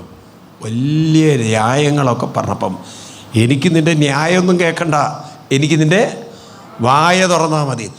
മണ്ണ് തിന്നിട്ടില്ലേ അമ്മേ? നിന്നോട് ഞാൻ പറഞ്ഞു വായ തുറക്കാൻ. ഒക്കെ നുണ പറയും, നുണയന്മാരാണ് മൊത്തം. ഇവരൊക്കെ സത്യമല്ല പറയണത്. അമ്മയ്ക്ക് എന്താ ഞാൻ പറഞ്ഞ വിശ്വാസം?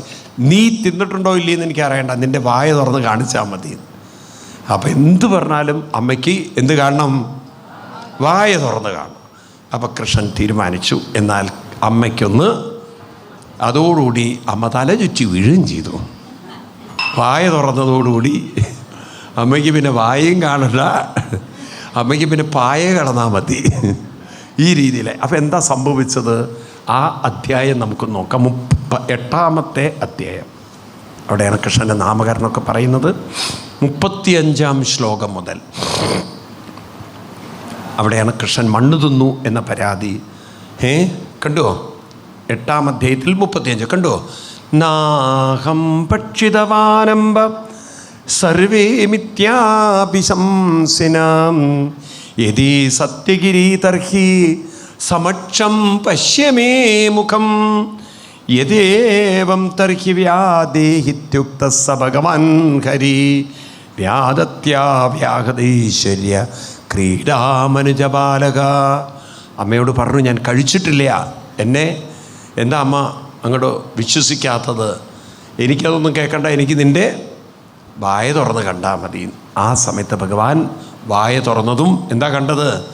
സാ തത്ര ദദശേ വിശ്വം ജഗത്സ്ഥാൻ സുചകം ദിശ സ്വാദ്രിദീപാപ്തി ഭൂകോളം സാ വായുഗ്നിന്ദ്രതാരകം ജ്യോതിശ്ചക്രം ജലം തേജോ നമസ്വാൻവിയദേവ ച വൈകാരികാണിന്ദ്രിയാണി മനോമാത്ര ഗുണത്രയ ഏതൽ വിചിത്രം സഹജീവകാല സ്വഭാവകർമാശലിംഗഭേദം സുനോസ്തനോ വീക്ഷ്യ വിദാരിദാസ്യ വ്രജം സഹാത്മാനം അവാപശങ്കാം തുടങ്ങിയ വരികൾ എന്താ പറയുന്നത്?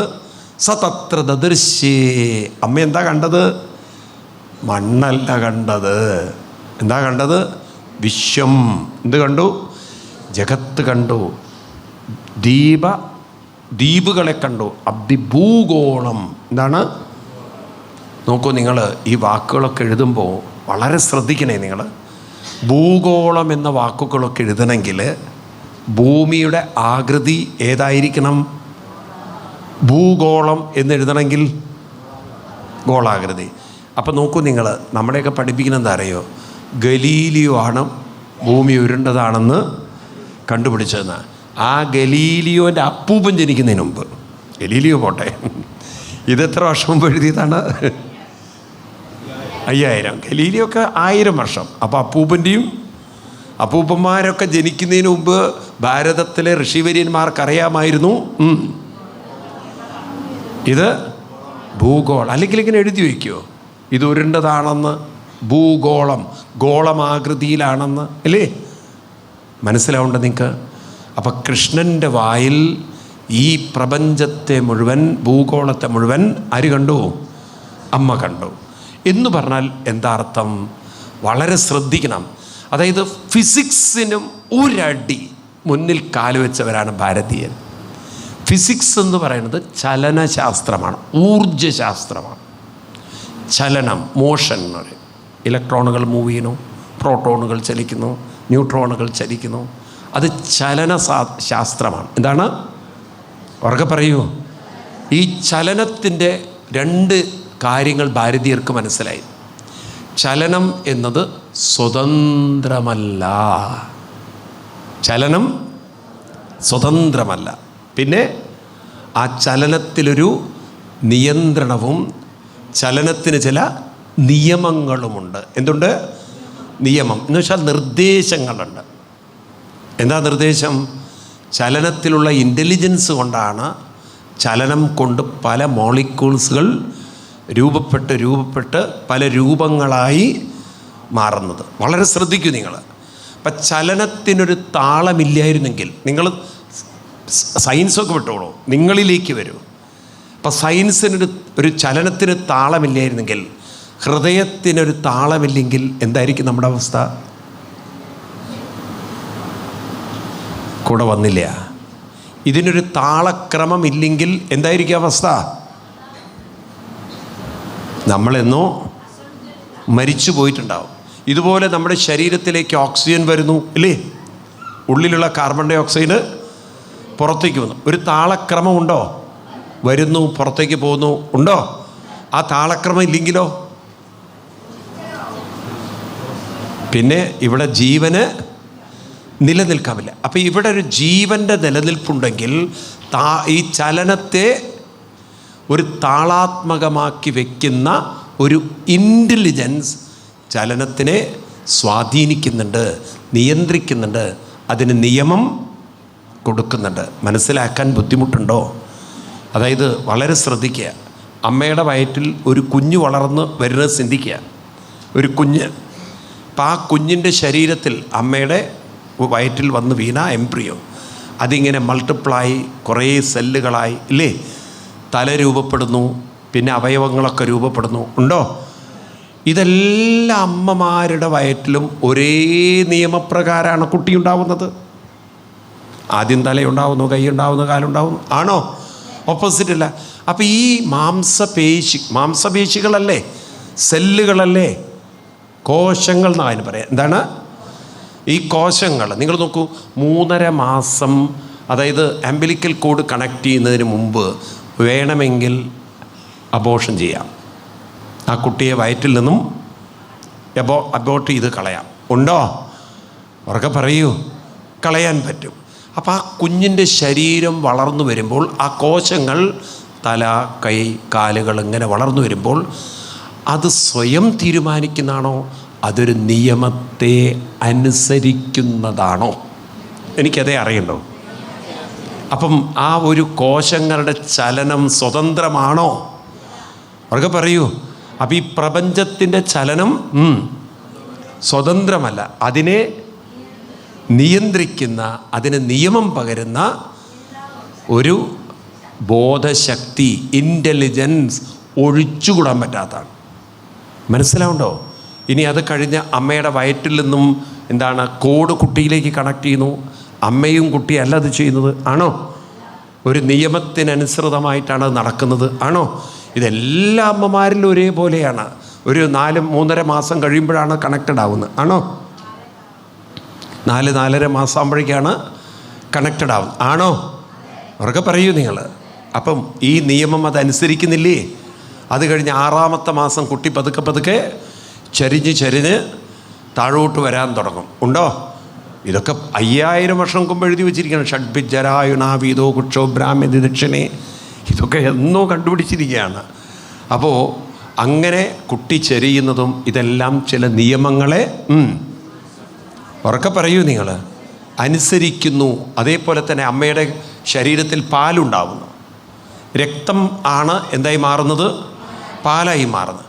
ആ രക്തത്തിൽ പാലുണ്ടാകുമ്പോൾ ആ രക്തത്തിന് ഇത്രയേ പാലാവാൻ പാടുള്ളൂ എന്നൊരു നിയന്ത്രണം ഇല്ലായിരുന്നുവെങ്കിൽ, ഒരു നിയമമില്ലായിരുന്നെങ്കിൽ എന്തായിരിക്കും സംഭവിക്കുക? ഒരമ്മയും ജീവനോടുകൂടി ഉണ്ടാവില്ല. കാരണം പാലിൻ്റെ അളവ് കൂടുതലും രക്തത്തിൻ്റെ അളവ് കുറഞ്ഞു പോയാൽ അമ്മ അടിച്ചു പോവും. ഇപ്പോൾ നോക്കൂ നിങ്ങൾ, എന്തൊരത്ഭുതമാണതൊക്കെ, അല്ലേ? അപ്പോൾ ഈ ചലനം സ്വതന്ത്രമല്ല. ചലനത്തെ നിയന്ത്രിക്കുന്ന, ചലനത്തിന് നിയമം പകരുന്ന ബോധത്തിലാണ് ചലനം. ചലനത്തിലല്ല ബോധം. ഏതിലാണ്? ഇതാണ് ശിവനിലാണ് ശക്തി. ശിവശക്തി ഐക്യരൂപം. ഇതാണ് ഫിസിക്സിനും അപ്പുറത്തൊരു പടി ഭാരതീയർ കടന്നെത്തി. ഇന്നത് സയൻസ് ഓൾമോസ്റ്റ് ആ ഒരു മണ്ടയിലെത്തിക്കഴിഞ്ഞു. അതുകൊണ്ടാണ് ഇന്നത്തെ മോഡേൺ ഫിസിക്സ് ആർട്ടിഫിഷ്യൽ ഇൻ്റലിജൻസ് എന്നൊരു വാക്കുപയോഗിച്ചത്. എന്താണ്? ആർട്ടിഫിഷ്യൽ ഇൻ്റലിജൻസ്, AI എന്നൊരു വാക്കുപയോഗിച്ചു. ഇനിയൊരു വാക്കേ പറയാനുള്ളവർ, ഈ പ്രപഞ്ചം മുഴുവൻ എവിടെയാണ് നിൽക്കുന്നത്? Infinite intelligence. AI എന്ന് ഉപയോഗിച്ചെടുത്ത് ഇനി പറയാനുള്ളത്, അവസാനം പറയാനുള്ളത് I എന്നൊരു വാക്കുകൂടെ പറയാനുണ്ട്. എന്താണ് എന്ന് പറഞ്ഞാൽ എന്താർത്ഥം? ഒരു ഇൻഫിനിറ്റ് എന്ന് വെച്ചാൽ പൂർണ്ണമായ ബോധത്തിലാണ് ഏത് നിൽക്കുന്നത്? കൂടെ വന്നില്ല നിങ്ങൾ ഈ പ്രപഞ്ചം. കാരണം പ്രപഞ്ചമെന്നാൽ നിയമത്തിന് വിധേയമായി, നിയന്ത്രണത്തിന് വിധേയമായി ചലിക്കുന്നതാണ് പ്രപഞ്ചം. പറയൂ, മനസ്സിലായില്ലേ ഞാൻ പറഞ്ഞത്? മനസ്സിലായോ? ഫിസിക്സ് അത് പഠിപ്പിച്ചിട്ടില്ല നമ്മളെ. അവർ പറഞ്ഞതാണ് ഈ ഇലക്ട്രോൺ, ന്യൂട്രോൺ, പ്രോട്ടോൺ ഇതൊക്കെ കോൺസ്റ്റൻ്റ്ലി മൂവിങ് ആണ്. പ്രപഞ്ചം ഈസ് എ കോൺസ്റ്റൻറ്റ് ഫ്ലക്സ് എന്നാണ്. പക്ഷേ പ്രപഞ്ചത്തിന് നിയന്ത്രണവുമുണ്ട്, നിയമവുമുണ്ട്. ഇപ്പോൾ നോക്കൂ, നിങ്ങളുടെയൊക്കെ ശരീരം പഠിച്ചാൽ മതി. നമ്മുടെയൊക്കെ ശരീരം തന്നെ എടുത്ത് നോക്കൂ. ഈ ശരീരം വളർന്ന് ഒരു 10-60 വയസ്സാകുമ്പോഴേക്കും അതിൻ്റെ ഒരു വളർച്ചയുടെ പൂർണ്ണതയിലെത്തി. ഉണ്ടോ?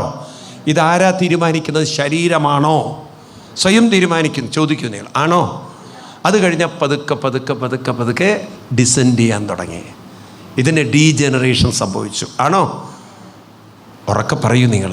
സെല്ലുകളുടെയൊക്കെ ശക്തി, മസിലുകളുടെയൊക്കെ ശക്തി, ഇന്ദ്രിയങ്ങളുടെയൊക്കെ ശക്തി കുറഞ്ഞ് പിന്നെ അവസാനം ഈ മാംസമൊക്കെ ഉരുകി വെള്ളമായി, എല്ലും തോലുമായി അങ്ങോട്ട് പോകണം. വേണ്ടേ? ഇതൊക്കെ നിങ്ങൾക്ക് തോന്നുന്നുണ്ടോ പ്രകൃതിയാണ് തീരുമാനിക്കുന്നതോ പ്രകൃതി ഒരു നിയമത്തെ അനുസരിക്കുന്നതാണ്? ഏതായിരിക്കും ഭാഷ ശരി? പ്രകൃതി സ്വയം ചെയ്യുന്നതാണെന്നാണോ പ്രകൃതി ഒരു നിയമത്തെ അനുസരിക്കുന്നു എന്നുള്ളതാണോ? ഉറക്കെ പറയൂ. ആ നിയമമാണ് ബോധം. ആ ബോധമാണ് കൃഷ്ണൻ. കൃഷ്ണനിലാണ് പ്രപഞ്ചം. ഇപ്പം കൃഷ്ണൻ വായ പൊളിച്ച് കാണിച്ചു കൊടുത്തു എന്ന് പറഞ്ഞാൽ എന്താ അർത്ഥം? ഈശാവാസ്യം ഇതം സർവം. ഈ യൂണിവേഴ്സ് മുഴുവൻ ഇരിക്കുന്നത് ആരിലാണ്? കൃഷ്ണനിലാണ്. ഏതുപോലെ ഒരു മാല കാണുമ്പോൾ പൂക്കൾ മാത്രമേ കാണുന്നുള്ളൂ. അപ്പോൾ ബോധമുണ്ടാവണം. അത് ചേർന്ന് കോർത്ത് നിൽക്കുന്നുണ്ടെങ്കിൽ അതിനെ ചേർത്ത് കോർത്ത് നിർത്തുന്ന ഒരു നൂലുണ്ടാവണം. മനസ്സിലായില്ലേ? സൂത്രേ മണിഗണ ഇവ. എന്തുണ്ടാവണം? ഒരു സൂത്രത്തിലാണ്, ഒരു ചരടിലാണ്, നൂലിലാണ് ഇതെല്ലാം കോർത്ത് ചേർത്ത് നിൽക്കുന്നത്. നമ്മൾ രാവിലെ ഉണരുന്നു, രാത്രി ഉറങ്ങുന്നു. ഒരു നിയമത്തിനനുസരിച്ച് മനസ്സ് പ്രവർത്തിക്കുന്നുണ്ടോ? അവർക്ക് പറയൂ, ഇല്ല, ഉണ്ട്. അതുപോലെ തന്നെ ശരീരത്തിന് ഒരു കഴിക്കുന്ന ആഹാരം പല ഡിസ്ട്രിബ്യൂഷനായിട്ട് മാറുന്നു. മുടിയാവുന്നതും നമ്മുടെ ശരീരത്തിന് വേണ്ടുന്ന കോശങ്ങളാവുന്നതും മജ്ജയാവുന്നതും രക്തമാവുന്നതും ആവശ്യമില്ലാത്തതൊക്കെ മലമൂത്രങ്ങളായി അതെല്ലാം ബ്ലാഡറുകളിൽ നിറയ്ക്കുന്നതും ഇതൊന്നും നമ്മളുടെ ഒന്നും കഴിവല്ല. ആണോ? ഒരു നിയമത്തെ ഇത് അനുസരിച്ചു കൊണ്ടേയിരിക്കുന്നു. ആണോ? കഴിച്ച ആഹാരത്തിന് തീരുമാനിക്കാനുള്ള കഴിവില്ല. ഇൻഡസ്ട്രി എന്ന് പറഞ്ഞാൽ വെറും കുടലുകളാണ്, വെറും മാംസ കുടലുകളാണ്. ആ കുടലിന് എന്ത് ബുദ്ധിയുണ്ട്? പറയൂ. നിങ്ങളെ ലങ്സ്, നമ്മളെ ശരീരം ഉണ്ടല്ലോ, ഒന്ന് പോസ്റ്റ്മോർട്ടം ചെയ്യുന്ന ഇതിൽ പോയി തുറന്ന് കീറിക്കഴിഞ്ഞൊന്ന് പോയി നോക്കും നിങ്ങൾ. ഇത് വെറും മാംസത്തിൻ്റെ കുറേ കഷ്ണങ്ങളാണ്. ഹാർട്ട് എന്ന് പറയുന്നത് ഒരു മാംസ കഷ്ണമാണ്. ആണോ? കിഡ്നി എന്ന് പറയുന്നത് ഒരു ചെറിയ മാംസ കഷ്ണങ്ങളാണ്. ഇതൊക്കെ ആണോ? അതിനൊക്കെ എന്ത് ചിന്ത?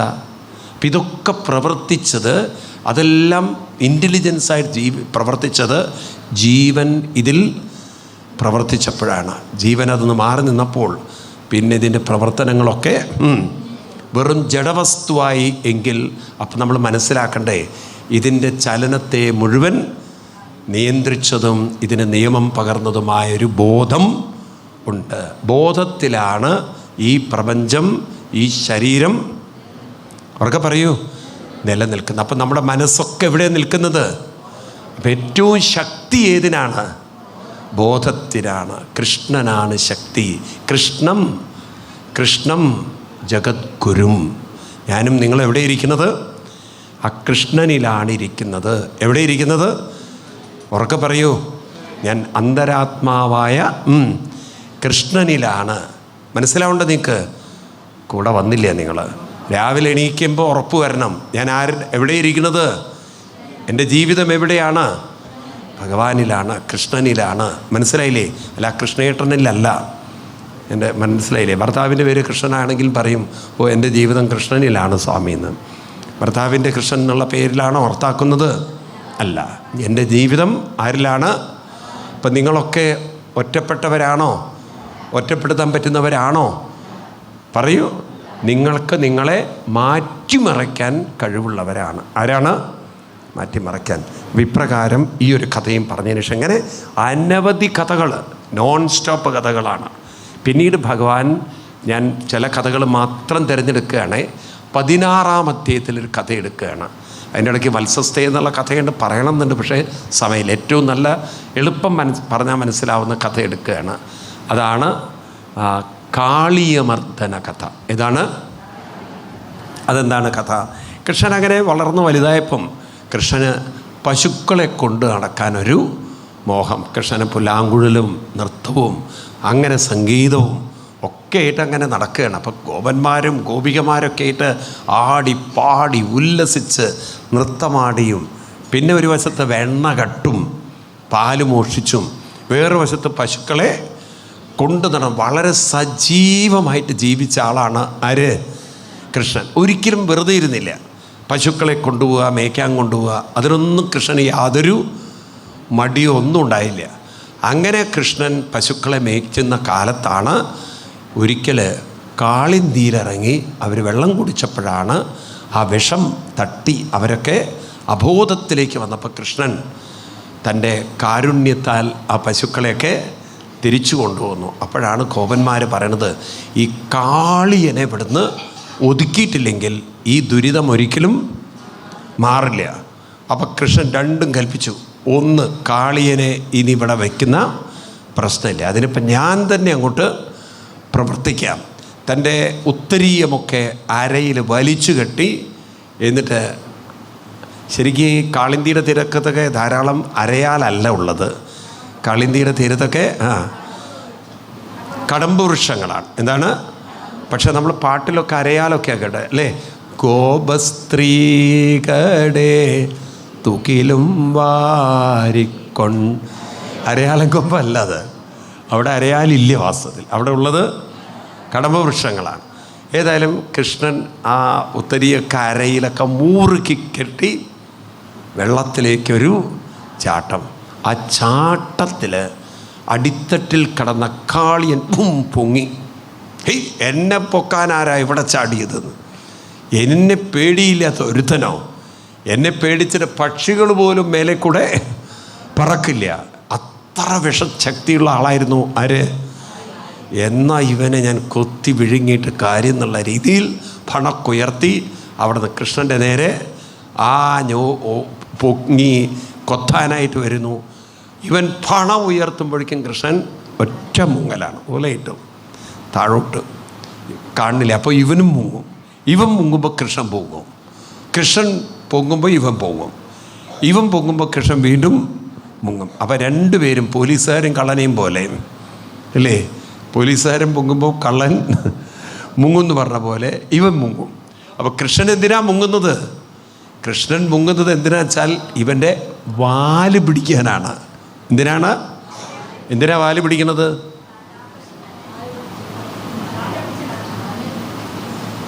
എന്തിനാ കൃഷ്ണൻ വാല് പിടിക്കാൻ പോയത്?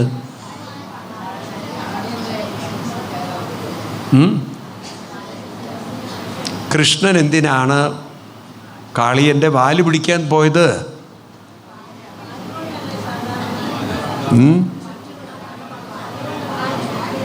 നിങ്ങൾ കാളിയമർദ്ദന ചിത്രം ശരിക്കും നോക്കിയിട്ടുണ്ടോ? ഒരു കയ്യിൽ എന്താണ് കൃഷ്ണൻ്റെ? കാലോ? വാല്. എന്തിനാ വാല് പിടിച്ചത്? ഒരു രസത്തിനോ? എന്താ സാമ്പാറിൻ്റെ രസം ഉണ്ടാക്കുകയാണോ?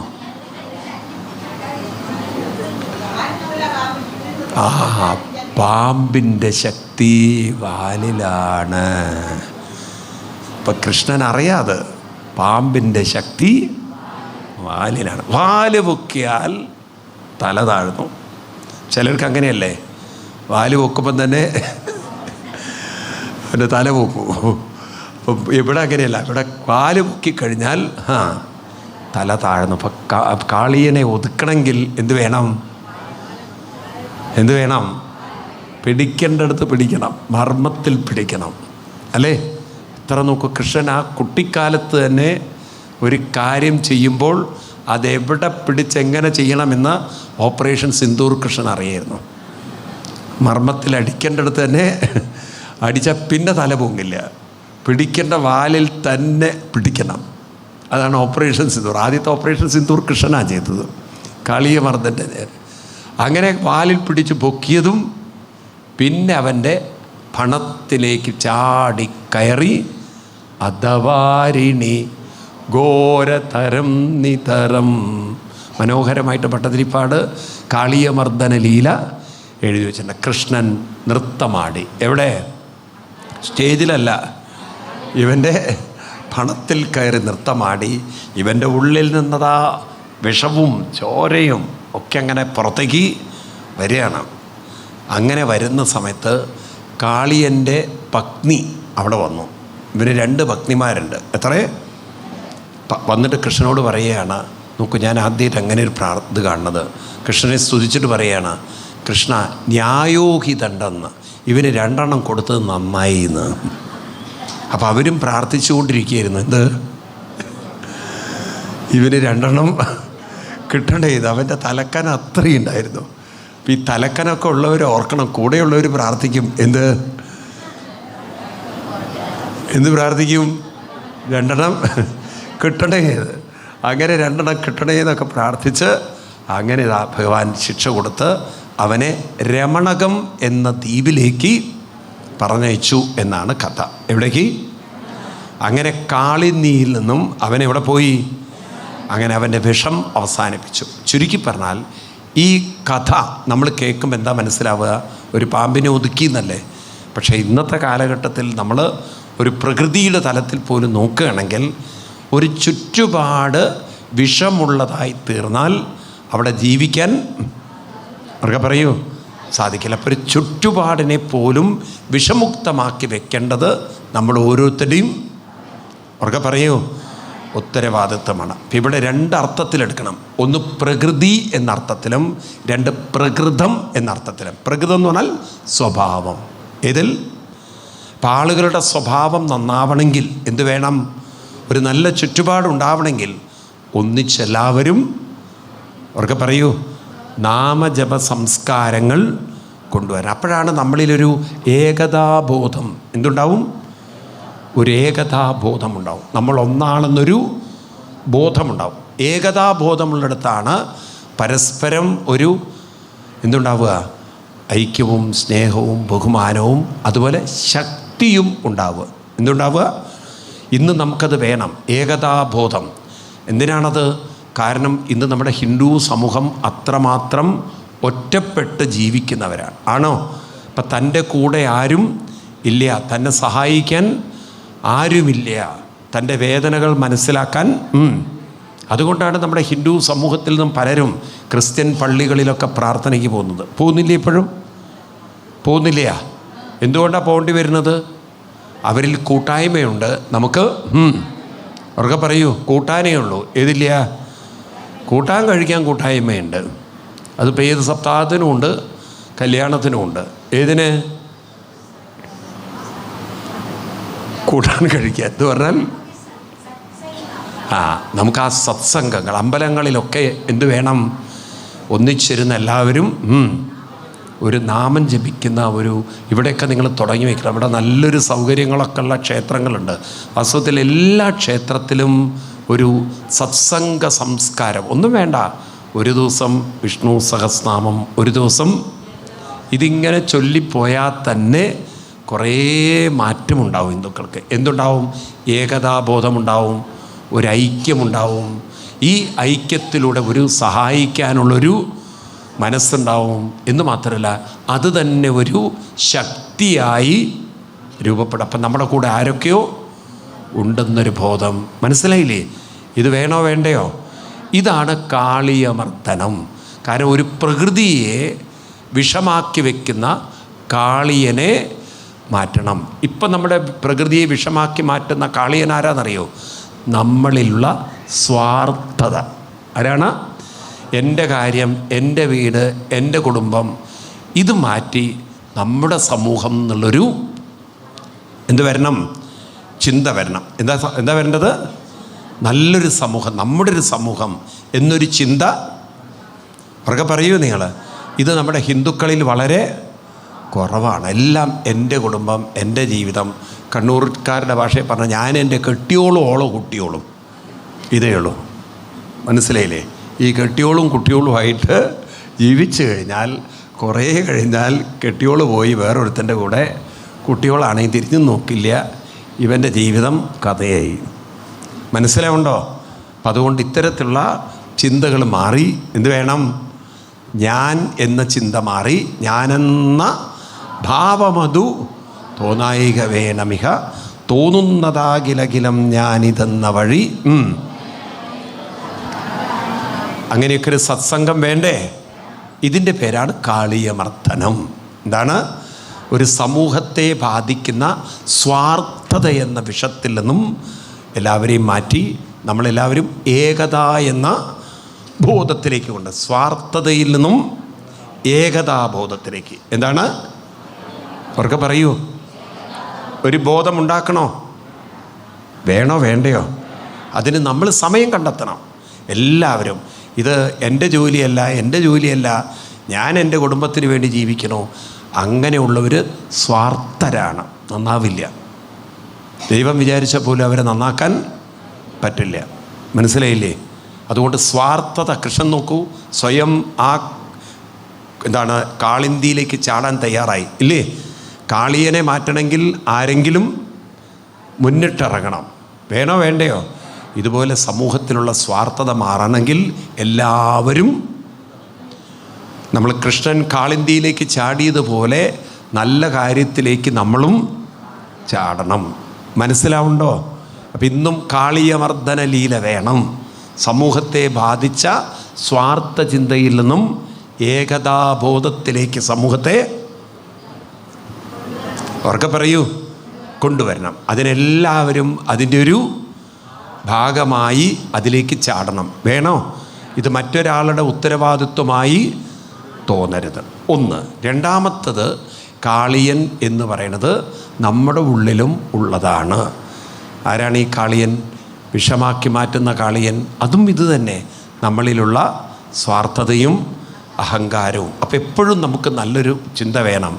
നല്ല കാര്യങ്ങൾ ചെയ്യുമ്പോഴും ഞാനാണിതൊക്കെ ചെയ്യുന്നതെന്ന ഭാവം ഉണ്ടാവരുത്. എപ്പോഴും നമ്മളിൽ എന്ത് വേണം? അത് വിഷമാണ്. ഏത്? ഞാനാണ് ചെയ്യുന്നതെന്ന ഭാവം എപ്പോഴും നമ്മുടെ ഉള്ളിൽ വേണം. ഭഗവാൻ എനിക്കൊരു അവസരം തന്നു, ഭഗവാൻ എന്നെ ഒരു നിമിത്തമാക്കി, ഞാനൊരു നിമിത്തം മാത്രമാണ്, ഞാനൊരു നിമിത്തം മാത്രമാണ്. അപ്പം നിങ്ങളൊക്കെ അങ്ങനെ ചിന്തിച്ച് നോക്കൂ. നിങ്ങളുടെ മക്കൾ അങ്ങനെ ഒരു മക്കളെ കിട്ടിയത് നിങ്ങളുടെ മക്കളാണെന്ന് പറയരുത്. എന്ത് പറയണം? ഒരു നിമിത്തം മാത്രമാണ്. ഇത് എൻ്റെ എന്ന് പറയുമ്പോഴാണ് അതിനോട് അമിതമായൊരു ഒട്ടലും, അതേപോലെ തന്നെ ഞാൻ പറയുന്നത് പോലെ അവരൊക്കെ ജീവിക്കണം എന്നൊക്കെ ഉള്ളൊരു ചിന്ത വരുമ്പോൾ അത് കുറേ കഴിഞ്ഞാൽ നമുക്കൊരു ഭാരമായി, ഉറക്കെ പറയൂ, മാറും. അപ്പം രണ്ട് കാര്യങ്ങൾ പാടില്ല. സ്വാർത്ഥതയും വേണ്ട, അഹങ്കാരവും വേണ്ട. അപ്പം മനസ്സിലായില്ലേ? അപ്പോൾ ഒരു ഭാഗത്ത് സ്വാർത്ഥത മാറണമെങ്കിൽ നല്ലതിന് ഇറങ്ങി പുറപ്പെടണം. അഹങ്കാരം മാറണമെങ്കിൽ വിനയഭാവം. ഞാനിതൊക്കെ ആരുടെ ഉപകരണമായി ചെയ്യുന്നു? ആരുടെ നിർദ്ദേശത്തിൽ ചെയ്യുന്നു? ആരുടെ ആരുടെ പ്രസാദമായി ചെയ്യുന്നു? ഭഗവാന്റെ എന്നുള്ളത്. അപ്പം ഞാൻ പൊങ്ങി വരുമ്പോഴൊക്കെ ഭഗവാന്റെ അവസരമാണ്. അഹങ്കരിക്കരുത് എന്നുള്ള ഒരു വിനയവും വേണം. വേണ്ടയോ? ഇതാണ് കാളീയ മർദ്ദനം. നമ്മുടെ ഉള്ളിൽ നിന്നും സ്വാർത്ഥതയും മാറണം. അവർക്ക് പറയൂ, അഹങ്കാരം. അപ്പോൾ ഈ ലീലയും കഴിഞ്ഞു. പിന്നെ അടുത്തൊരു ലീല. അങ്ങനെ ഒരുപാട് ലീലകളുണ്ട്. അടുത്തൊരു ലീലയാണ് കാലം മുന്നോട്ട് പോയി അങ്ങനെ ഇരിക്കെ ഒരിക്കൽ കൃഷ്ണനൊക്കെ വളർന്നു വരികയാണ്, ഗോപികമാരൊക്കെ വളർന്നു വരികയാണ്. അപ്പോൾ ഒരിക്കൽ നന്ദഗോപർ ഒരു യാഗത്തിനുള്ള ഒരുക്കാണ്. അപ്പോൾ കൃഷ്ണൻ ചോദിച്ചു, എന്താ ഈ കുറേ ഇങ്ങനെയൊക്കെയുള്ള സാധനങ്ങൾ, ദ്രവ്യങ്ങളൊക്കെ ഒരുക്കി വെക്കുന്നുണ്ട്, ഒരു യാഗം ചെയ്യാനുള്ള പുറപ്പാടാണെന്ന് മനസ്സിലായി. പറഞ്ഞു, ഉണ്ണി, മഴ തരുന്നത് ഇന്ദ്രനാണ്. ആരാണ്? നമ്മൾ പാരമ്പര്യമായിട്ട് ഇന്ദ്രനെ തൃപ്തിപ്പെടുത്താൻ വേണ്ടി ഒരു യാഗം ചെയ്യാറുണ്ട് പൂർവികർ. അതിൻ്റെ പേര് ഇന്ദ്രയാഗം എന്നാണ്. എന്താണ്? അപ്പം ഇന്ദ്രന് യാഗം ചെയ്യാൻ ഉള്ള പുറപ്പാടാണ്. അപ്പം കൃഷ്ണൻ ചോദിച്ചു, അച്ഛൻ ഇന്ദ്രനെ കണ്ടിട്ടുണ്ടോ? ഇല്ല. അപ്പം ഞാൻ ചോദിക്കട്ടെ, ശരിക്കും മഴ തരാൻ കാരണം പ്രകൃതി തന്നെയല്ലേ? ഞാൻ ചോദിക്കട്ടെ, പർവ്വതങ്ങളില്ലെങ്കിൽ ഇന്ദ്രനുണ്ടായതുകൊണ്ട് മഴ പെയ്യുമോ? അപ്പം നമുക്കിത്രയും മഴ കിട്ടുന്നതിന് കാരണം ഈ മഴക്കാറുകളൊക്കെ പർവ്വതങ്ങളിവിടെ തടഞ്ഞു നിർത്തി. അങ്ങനെയാണ് നമുക്ക് എന്ത് കിട്ടുന്നത്? അപ്പം ഞാൻ മനസ്സിലാക്കിയത് ഏറ്റവും വലിയ പൂജ ചെയ്യേണ്ടത് പർവ്വതങ്ങൾക്കാണ്. കാരണം നമുക്ക് മഴ തരുന്നത് പർവ്വതമാണ്. അതുകൊണ്ട് അച്ഛാ, നമുക്ക് ഇന്ദ്രപൂജ മാറ്റി നമുക്ക് ഇവിടെ അതാ പർവ്വതവുമുണ്ട്, ഇവിടെയുള്ള മലയാണ് ഗോവർദ്ധനം. നമുക്കെന്ത് ചെയ്യാം? ഏത് പൂജ ചെയ്യാം? ഗോവർദ്ധന പൂജ. അപ്പം ഇന്ദ്രപൂജ മാറ്റി അന്നത്തെ കാലഘട്ടത്തിൽ ആചരിച്ചു കൊണ്ടിരുന്ന ഒരു സമ്പ്രദായത്തെ കൃഷ്ണൻ എന്ത് ചെയ്തു? മാറ്റി. കൃഷ്ണൻ അതിനെന്ത് ചെയ്തു? കുറച്ചുകൂടി ശാസ്ത്രീയത്തിലേക്ക് കൊണ്ടുവന്നു. എന്താ ശാസ്ത്രീയത? പ്രകൃതിയെയാണ് നമ്മൾ പൂജിക്കേണ്ടത്. കാരണം നമ്മളെ നിലനിർത്തുന്നത് ഇന്നത്തെ ഒരു ശാസ്ത്രത്തിൻ്റെ ദൃഷ്ടിയിലൂടെ നോക്കുമ്പോൾ കൃഷ്ണൻ ചെയ്തത് ശരിയാണോ? മനസ്സിലായില്ല. ഇന്നത്തെ ഒരു ശാസ്ത്ര ദൃഷ്ടിയിലൂടെ നോക്കുമ്പോൾ പ്രകൃതിയാണ് നമ്മളെ നിലനിർത്തേണ്ടത്, പ്രകൃതിയാണ് പ്രൊട്ടക്റ്റ് ചെയ്യേണ്ടത്, പൂജിക്കേണ്ടത് എന്ന കാഴ്ചപ്പാട് ശരിയാണോ? ഇന്ന് protect nature, protect mother earth, care mother എന്നൊക്കെയുള്ള കൺസെപ്റ്റ് പാശ്ചാത്യർക്ക് പോലും വന്നു. മനസ്സിലായില്ലേ? Nature is our mother, so care your mother. ഇതൊക്കെ അമേരിക്കക്കാരുടെ മുദ്രാവാക്യങ്ങളാണിപ്പോൾ. പണ്ട് നമ്മളായിരുന്നു പറഞ്ഞത് മാതൃഭൂമി എന്നൊക്കെ. ഇപ്പം അവരും പറയാൻ തുടങ്ങി. എന്ത്? ഈ മണ്ണ്, ഈ ഭൂമി നമ്മുടെ മദറാണ്, ഈ മദറിനെ നമ്മൾ കെയർ ചെയ്യണം, പ്രൊട്ടക്റ്റ് ചെയ്യണം. ഇന്ന് ആ തരത്തിലുള്ള പ്രകൃതി സംരക്ഷണം നമ്മൾ കേൾക്കാറുണ്ട്. എന്ത് പ്രകൃതി സംരക്ഷണം എന്നുള്ള വാക്ക് കേൾക്കാറില്ലേ? ഉണ്ടോ? അപ്പോൾ കാണാത്ത ഇന്ദ്രനെ പൂജിക്കുന്നതിന് പകരം കാണുന്ന പ്രകൃതി ഗോവർദ്ധനത്തെ പൂജിക്കുക എന്ന് പറഞ്ഞാൽ ആദ്യത്തെ പ്രകൃതി സംരക്ഷണ സന്ദേശം ലോകത്തിൽ പകർന്നതാരാണ്? ആരാണ്? കൃഷ്ണനാണ്. കാരണം നേച്ചറിനെ പ്രൊട്ടക്റ്റ് ചെയ്താൽ നേച്ചർ നമ്മളെയും പ്രൊട്ടക്റ്റ് ചെയ്യും എന്ന് പറഞ്ഞ് കൃഷ്ണൻ എന്ത് ചെയ്തു?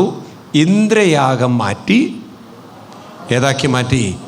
ഗോവർദ്ധനം. പിന്നെ എന്താ ഉണ്ടായത് എന്ന കാര്യങ്ങളൊക്കെ നമുക്ക് അടുത്ത സെഷനിൽ നോക്കാം. അതിനുശേഷം കൃഷ്ണനെ ഭർത്താവായി കിട്ടാൻ വേണ്ടി ഗോപികമാരൊരു വ്രതമെടുത്തു. ആ വ്രതത്തിൻ്റെ പേരായിരുന്നു കാത്യായനി വ്രതം. ആ വ്രതം എടുത്ത് കുളിക്കുന്ന ഗോപികമാരുടെ വസ്ത്രം കൃഷ്ണൻ അപഹരിച്ചു. അങ്ങനെ ഒരു ലീല വരുന്നുണ്ട്. അങ്ങനെയൊരു ലീല, വസ്ത്രാപഹരണ ലീല, അതൊക്കെ നമുക്ക് അടുത്ത ക്ലാസ്സിൽ നമുക്ക് നോക്കാം. ഇന്ന് വൈകുന്നേരം നമ്മളിവിടെ എന്ത് കാണും? ഇന്ന് കൃഷ്ണൻ ആരെ വിവാഹം കഴിക്കും? രുക്മിണീ സ്വയംവര. അപ്പം എന്നാൽ രുക്മിണീ സ്വയംവര വേദിയാവുകയാണ് ഇവിടെ. അപ്പം എല്ലാവരും അവരവരുടെ വീട്ടിൽ പെൺകുട്ടികളുണ്ടെങ്കിൽ ഇവിടെ കൊണ്ടുവരണം. ഈ ഒരു ചടങ്ങിൽ അവരെ പങ്കെടുപ്പിക്കണം. അവരനുഗ്രഹീതരാവും. അവരുടെ ജീവിതത്തിൽ നല്ലൊരു കുടുംബജീവിതം കിട്ടാൻ അതൊരു സൗഭാഗ്യമൊരുക്കും. അപ്പം എല്ലാവരും വീട്ടിലുള്ള കുട്ടികളെയൊക്കെ കൊണ്ടുവരണം. പ്രത്യേകിച്ച് പെൺകുട്ടികളെന്ന് പ്രകൃതി അനുകൂലിക്കുകയാണെങ്കിൽ നമ്മൾ ഒരു താലപ്പൊലിയൊക്കെ എടുത്ത് രുക്മിണിയെ ഇവിടെ കൊണ്ടുവരും. വേണോ വേണ്ടയോ? ഞാൻ പറഞ്ഞു, കുട്ടികൾ ഏത് വസ്ത്രം ധരിക്കണം? കേരളീയമായ പെൺകുട്ടികളൊക്കെ പാവാടയും ബ്ലൗസൊക്കെ ധരിക്കണം. ഏത് പാടില്ല? ചുരിദാർ പാടില്ല. എന്ന് വെച്ചാൽ ചുരിദാറിനോടുള്ള ദേഷ്യം കൊണ്ടല്ല, നമ്മുടെ ഒരു കേരളീയ ഒരു സംസ്കൃതി, നമ്മുടെ ഒരു പൈതൃകം, നമ്മുടെ ഒരു പഴമ, അതൊക്കെ നമുക്ക് നിലനിർത്തിക്കൊണ്ട് നമുക്ക് ഇന്ന് രുക്മിണീ സ്വയംവരം ആഘോഷിക്കാം. ഓക്കെ, റെഡിയാണല്ലോ? എന്തിനാണ് രുക്മിണീ സ്വയംവരം ആഘോഷിക്കുന്നത് അതപ്പം നമ്മൾ പറയാം. അപ്പം ഇത്രയും മതി. നമുക്ക് സർവത്ര ഗോവിന്ദനാമ സങ്കീർത്തനം.